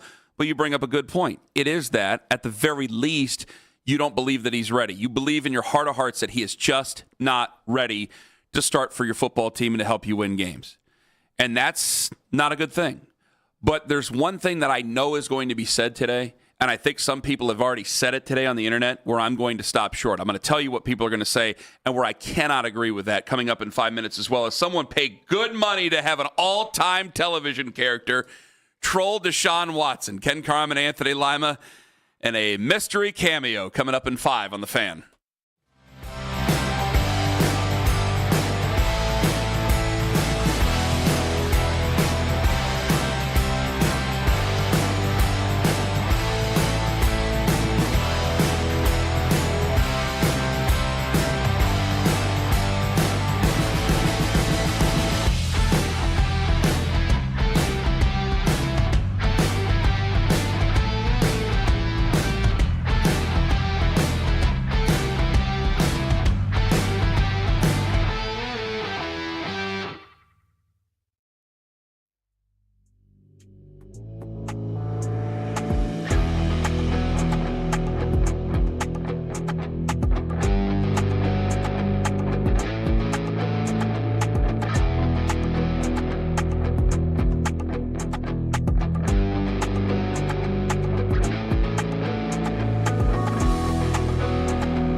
in second place in the AL Central. 3.5 games in back of the White Sox. Chicago topping the Mets on Sunday 2-1. The Guardians also remain tied with Texas for the third and final AL wildcard spot. Rangers beat the Angels 5-3. Guardians in Anaheim tonight to start a 3-game series. Don't miss the Browns preview show tonight, 7 o'clock, right here on 92.3 The Fan. From the University Hospital Sports Desk, I'm Jeff Thomas. William, why are you here? I'm here to sing to America. And what are you going to sing? I would like to sing Ricky Martin, She Bangs. She bangs, she bangs. Oh, baby, when she moves, I go crazy cause she looks like a flower, but she stings like a bee. Like every girl in history. She bangs, I'm wasted by the way she... Thank you. William, it's one of actually the worst auditions we've had this year, if I'm being honest. I already gave my best, and I have no regrets at all. Good for you. That's good. That's, That's excellent, good. That's William. good. You know, I have no professional training of singing. No. So. Well, there's the surprise of the century. Audio courtesy of Fox Entertainment. That is William Hung on American Idol years ago. And William Hung has become a celebrity after that. He had a CD, Ken. He had a CD. Owen owns it. I at least don't know owned if I it. still do. You still, at one point, you purchased his CD. Oh, yeah. And somebody went to William Hung on Cameo. How much does it cost for a William Hung cameo? We got to look that up. Somebody went on Cameo and asked William Hung to make a video. Didn't Nathan Zagura used to be on there? Yeah, I think he still might be. I know Bull is. Starts at $30. $30. Okay, $30 ain't terrible. I could just call Nathan or Bull. Why would I? Well, you can. They can't. Oh, I'll just give out the numbers. Here, let me tweet it. All right, here is a cameo from William Hung about Deshaun Watson. Hit it. Wakey, wakey, Deshaun. This is William Hung. Me and my close personal friend Ross saw your press conference. Yikes. You did a terrible job, just like you do at quarterback. Don't blame Browns fans for not supporting you. Blame yourself. This is a 4-win team, so we can't wait to say bye-bye to you. Browns fans, me and Ross will be here laughing at your week after week. Bye-bye. That is William Hung on Cameo. Someone paid $30 for that, and Lima goes, "We need to." I'm like, I'm not paying $30 to William Hung every time Deshaun Watson does poorly. First, I'm going to run out of money. He's only going to get 2 Second games. of all, I'm not spending any of my money on Deshaun Watson. That ain't happening. Anybody else wants to? And audio courtesy of William Hung's Cameo. Congratulations, you did a wonderful job. Yeah, but that's a one-time expenditure. He's $30 unless it's a business video, and that's $250. $30 for personal, $250 for business, And he's got an incredible 4.98 reviews. Oh, I'm sure he does a good job. Yikes. You did a terrible job. He does a good job, William Hung does. I mean, John Gruden is $350. $350 for John Yikes. Gruden? Lord almighty. You did a terrible job. Something that I think is going to be said later on today. Do you think he's going to name Watson the starter? William Hung? I don't think William Hung. Well, now if Todd pays him $30 to take a little bit of heat off of him, If Romeo Crennel was going to decide a quarterback competition with a coin toss, then is it that crazy to believe that Todd Monken punts the decision to Yes. William Hung? And you'd be saying yikes when William Hung turned around and was just like, I've heard of Deshaun Watson, so I'll pick Deshaun Watson. You did a terrible job. Anyway, do you think he's going to pick? Yikes. Do you think Todd Monken is going to pick Deshaun Watson today? I still do. I can't believe it, but I think he might. Okay, so something's going to be said. We've had every caller from coast to coast call in this morning about how you can't have this guy, you can't do it, you can't do it, you can't do it. And there's a lot of people that made a lot of sense over the first 3.5 hours of this show, man. If he still picks Deshaun Watson, there's going to be something that's going to be said, and I'm going to have to fight against it, where you can already see that some people are going to say this is a slap in the face to Browns fans. Now, it may feel that way to some folks, but I don't think it is. I don't think Todd Monken is going to make this decision just to upset Browns fans. Whether I want it to happen or not, or you, he's still going to, and it's still going to fall back on him. If they go out there and get rolled, it just adds to that fire against the coach. But if he goes and he picks him, he's still making this decision because he thinks that he's going to help them win. I just don't know. I understand where you're at on that, Tone. The guy was so shell-shocked, right, in a preseason game in the third quarter against guys that are not going to be on the Buffalo Bills. If he couldn't perform in that setup, how are you putting him out there in a real game? Like, what confidence does this dude have? It's completely shot.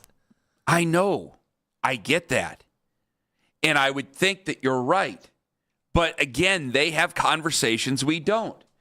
And if he's saying yesterday that the performance Saturday isn't going to weigh in that heavily, or his words afterwards aren't going to weigh in heavily at all, then I think we kind of know where the writing on the wall is. So if he picks Deshaun Watson as the starter, he's probably weighed some of this in and has said, well, I got to do what I believe is right by my players. Now, he can go ahead and pick wrong, and you can hammer him for it, but I don't think that he's doing it to spite Browns fans. I don't think he's doing it to spite Cleveland. So it's not this slap in the face. He's going to do it because he still thinks that whatever's in there can still be shaken out of him. Meanwhile, Hugh Jackson, $80 on Cameo, and Linda Cohn, $28. Bargain basement price. How is Linda Cohn? Don't blame Browns fans for not supporting you. How is Linda Cohn less than Hugh Jackson? I think she's dipped her toe in the political pool there recently. Has she? Yeah. Doing what? Running for office? No, I think she's just had some commentary of late on some things happening in the world of sports. So does Inez Canner. Yikes. Saw him at a WNBA game yesterday. It's Ennis. Now, he didn't throw anything onto the floor. I thought freedom. When you said, I didn't hear your last name that you threw, so I thought you were talking about Inez Sainz. When you said Inez, I was like, who's Inez? Inez? Oh, Enos Canner. Enos. Blame yourself. He was tossed out of a WNBA game. You did a terrible job. Okay. Yikes. No, you know what? You keep playing that, we're gonna have to give them about $15. 30 on the Barbie. Here's the problem. You did a terrible job. It's the fact that we can't do the duck hunt anymore because Shador was throwing tight spirals. You can do duck hunt when the other quarterbacks do bad. You know that, right? You don't have to do it for Shador. Is it a duck if the ball doesn't even go up in the air? If it starts out at pad level and then crashes? Well, the one, he looked like he was shot putting it, talking about Deshaun. You can't play duck hunt over that? I don't think that's called a duck. You did a terrible job. That's something worse than a duck. To me, it looked like the ball hung up in the air for a while. Yikes. All right, let's go to the phones. Don't blame Browns fans for not supporting you. Wakey, wakey. Cool. Blame yourself. Ray in Bedford, you're first up on the fan. Hello, Cool Ray. Hey, what's up? Good morning, everybody. Hi, Cool Ray. Yo, I'm going to say this first. If he picked Deshaun Watson, y'all job just became 100 times easier for the next whole year because everybody in the world going to be talking about this stupidity choice. But if Monken picks Watson, this is more about booze. This tells you that what we all thought last year, that the organization really didn't want Shador, that's what this going to come down to. And then Monken. Then why would they draft him? Why would they draft him? Why would they keep him? I don't know what happened, but I'm saying this. But if sometimes we got to use, we see what's going on. You saying that what we see is wrong. And if you think Monken thinks that Watson can win in football games, man, let me tell you something. When I saw what Watson did, you know who I thought about instantly? Remember when Colt McCoy's dad came out and criticized the Browns and did all that? They traded Colt real fast because his father said something. And when Tim Couch broke down his crying on TV, see, those leaderships, no, you're not a strong enough leader for us. Colt didn't have an $86 million cap hit after you cut him. I'm not saying cutting. Mm-hmm. Sometimes you're right. You got to do what's best for the team. But if he picks Watson, forget about the fans. He going to lose that locker room. People are going to start judging Monken's credibility. But you're picking Watson with everything that's been done. Aren't you picking Watson because of the locker room? No, you're picking Watson because as a coach, you're looking at these joint practices, which I hate. For God, but you just said. But that's what you just said. The players are going to go with whoever helps them win. They're going to want to go with whoever helps them win the most. But we've all heard players, whether it be on podcasts or the Four Letter Network, say the same thing, is that players know who the best quarterback is. And if you're picking someone who's not the best quarterback, who's not going to truly help them win, you're going to lose certain players in that locker room. Obviously.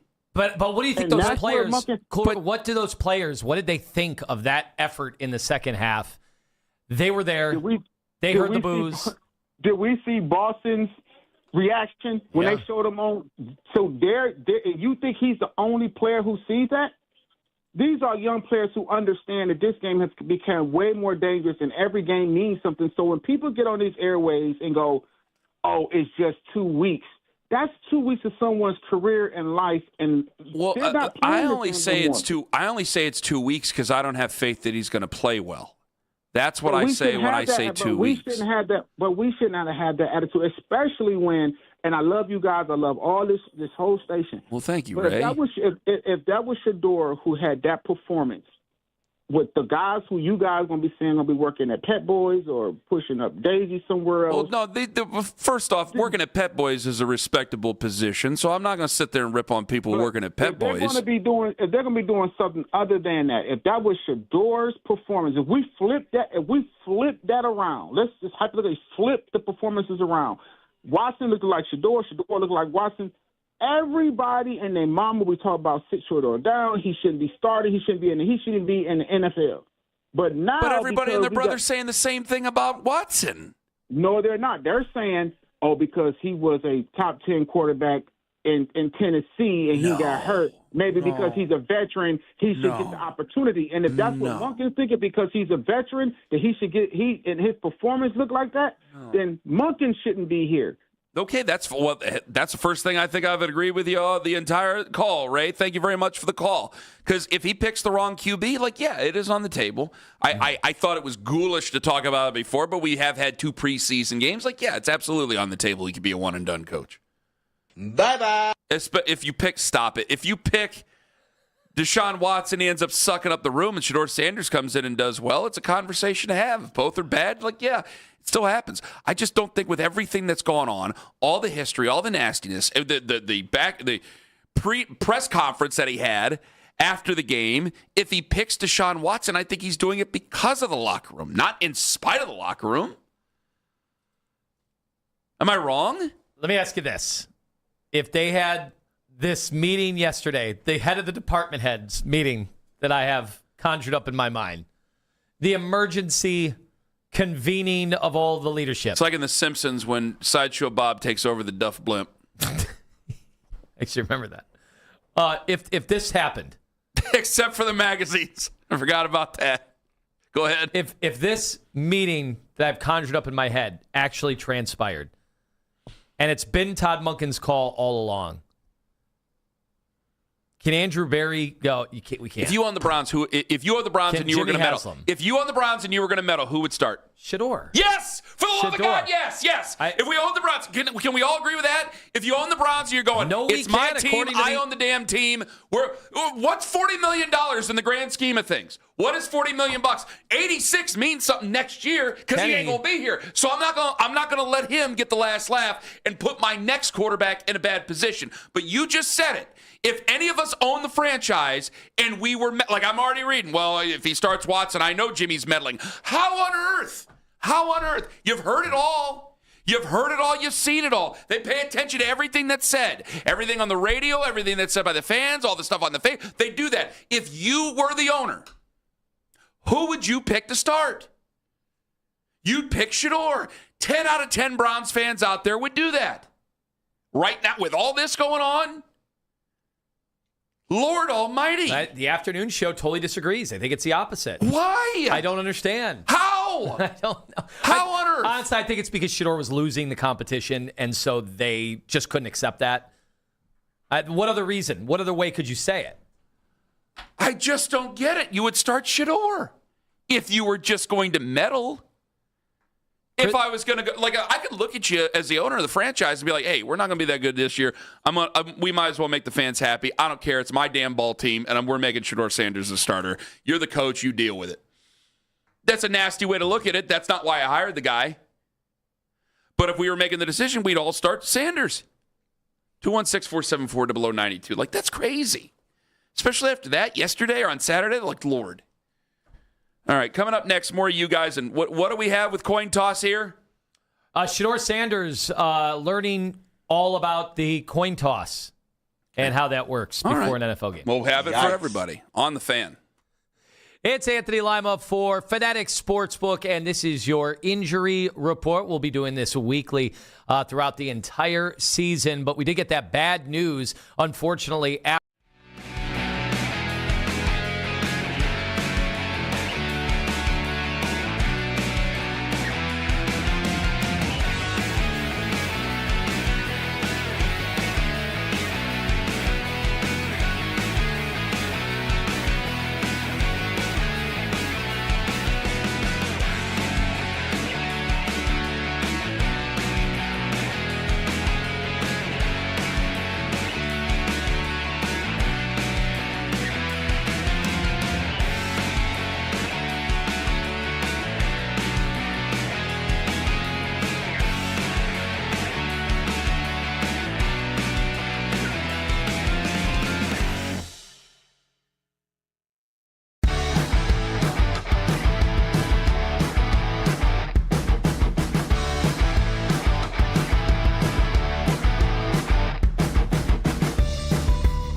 If it's important to you, it's important to us. You're in good hands with Allstate. Not available in every state. Optional policy feature terms apply. Allstate North American Insurance Company and affiliates, Northbrook, Illinois. Headline sports news every 20 minutes from the University Hospital's sports desk. We are Sports Radio 92.3 The Fan. I mean, I didn't have no reaction. I think the biggest thing is, I think you guys know too, and I think the whole world knows, it has nothing to do about the performance. It's a little bit personal than that. So. Wakey, Deshaun. Last time I played on this field, I tore my Achilles. And that same fan base, they cheered when I got hurt. So what does that have to do with anything about performance? Don't blame Browns fans for not supporting you. Blame yourself. Morning.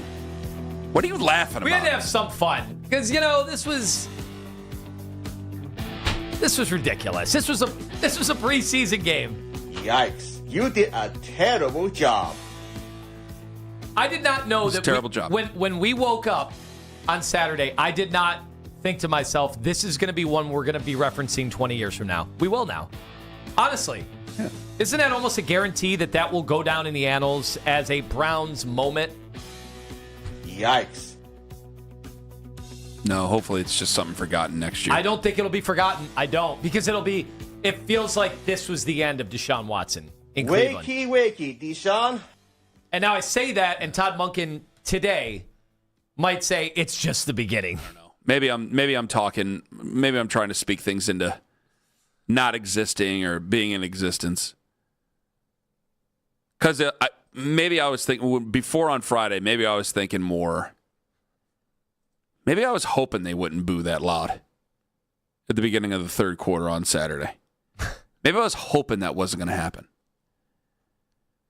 You know what? There are defenders out there who saying that we got people going. We banged the drum for. I'm like, I did not want people to boo. I didn't think they'd boo that loud. I was wrong. I think there were other people who were hoping we would get people to boo. Well, I wasn't trying to get anybody to boo. They want to see him break, and I'm not even talking physically, although I'm sure there's some people who want to see that too. But you could see a player breaking during that experience. They don't like him. And they haven't. The best chance they had, like I said, the first game he went out there in a preseason game years ago, they did not boo him. When you have this business relationship, and that's what it is, it's all business. For the fans, their business is winning. And when you don't win, they're going to let you have it. And yeah, there have been a bunch of games before, and there's great play before that. Like, you get a little bit of latitude. Like, look at the most beloved Cleveland Brown since Joe Thomas? Would that be Nick Chubb? If he all of a sudden had like 3 fumbles in a game, I'm not going to boo him when they come back to Cleveland. There's latitude there. You get some grace. He had none. And I was surprised, and maybe I was hoping that they weren't going to boo. I was surprised, but then when he threw the two picks, hell, we knew he was going to get booed. And boy, did he get booed. And then you turn right around. Oh, I've been involved in the community. No, you only stayed here when you had to. When you had a job to win, you only stayed here when you had to. Other than that, you were over in Europe or over in the Middle East or down in Florida, wherever else you could be other than here. You didn't like it here. You didn't want to be here. Stop. That's silly. Shador, I believe, wants to be around here. I'll give you that. I don't know how great of a quarterback he's going to be, but I'll give him that. That's for sure. I don't. Any of the other stuff, no, absolutely not. I'm not going to be taken in by that. Speaking of Shador, there was a coin toss conversation that he had with Aditi. It was very entertaining. All right, what do we got here? What was the issue? Well, he spoke for 7 minutes, but I didn't realize that he was apparently supposed to be out there for the coin toss, and he missed it. Oh, wait, like he was supposed to be one of the people who give the signal for... Well, he was the captain for the week. Oh, he's supposed to call it. He thought it was practice, but it was more, here's Shador with Aditi on WEWS. I messed up before I got on the field. What happened? I didn't go out for the coin toss. You were supposed to be the game captain. No, I know I was the captain, but I just thought I was like the captain of the team for the week. You know, I didn't know I was captain of the coin toss. I wouldn't have thought about it, to be honest with you. So, okay. Was there a communications breakdown here? Is this something we've got to shore up before the season starts? We got to Shador it up. I mean, this is a blunder. As a Shador hater, I'm inclined to have to weigh in on this. Well, Deshaun knows to go out there for the coin toss. Deshaun Watson would have had no problem. He's the one who gets the start, since he knows he's supposed to go out there. What if that was the old competition? Mm-hmm. If you know how to go out there for the coin toss, guess what? You're the starter. 216-474-0092. Nathan in Albuquerque, New Mexico. You're next up on the Fan. Hello, Nathan. Good morning. How are you guys doing today? Wonderful, Nathan. Go ahead. Oh, excuse me. Good. My feeling is they really should start Watson, only because if they start Shador and he fails, where else do you go? At least if you start Watson now and he fails, you can go to a younger player who has upside. Oh, the places we would go, Nathan. I mean, you could go to Dylan Gabriel. You could then go to Taylon Green. Hell, I think all four might get the play this year. In the room. Wait a second. What about Stetson Bennett? But if it doesn't work, what do you mean Stetson? Why do you keep bringing up Stetson Bennett? Nathan, thank you for the call. He had that one throw. I showed you that one throw. I love how Lima sees some highlights during commercial breaks, and then he will always throw in the quarterback's name the next break, the next segment. He will always do that. Now, Milroe threw 2 picks, so I don't want him now. But I saw the one Stetson Bennett throw. Nut job. Stop and now it. I think I'm ready to explore. Tim in Seven Hills, you're next up on the Fan. Morning, Tim. Morning, guys. Great job out of the whoever got that William Hung sound has me dying this morning. Excellent. Which one Great was job, it of you guys? Was it Tone or was it Owen? Well, either way, go ahead, Tim. Sorry. Listen, so I feel like the number one criticism right now against Shador is like, well, he might not be ready, right? Okay, so I hear It's Mary the only thing I can think of, well, and I don't know for sure. You know, the procedural stuff. But, I mean, correct me if I'm wrong. Shador has shown improvement every single time we see him.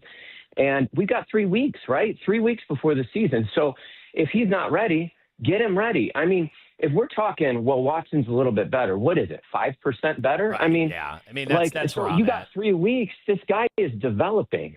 I mean, I was sitting there. I remember my son's 13 years old. He's a big Shador fan. And when he got in last year, we were so excited. And then he looked terrible, right? And come find out, he hadn't taken one stamp with the first stringers, and he hadn't practiced.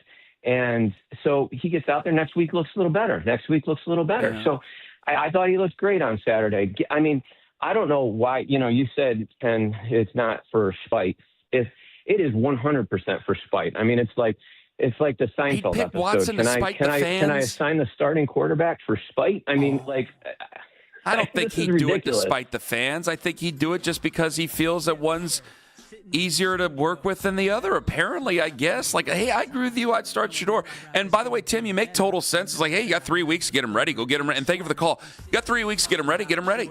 If it's that big of a gap, if that's all, can you close that gap in the next 3 weeks and make it easier for everybody involved? Yeah, you probably can. He's ascending, right? Yeah. There's real development there.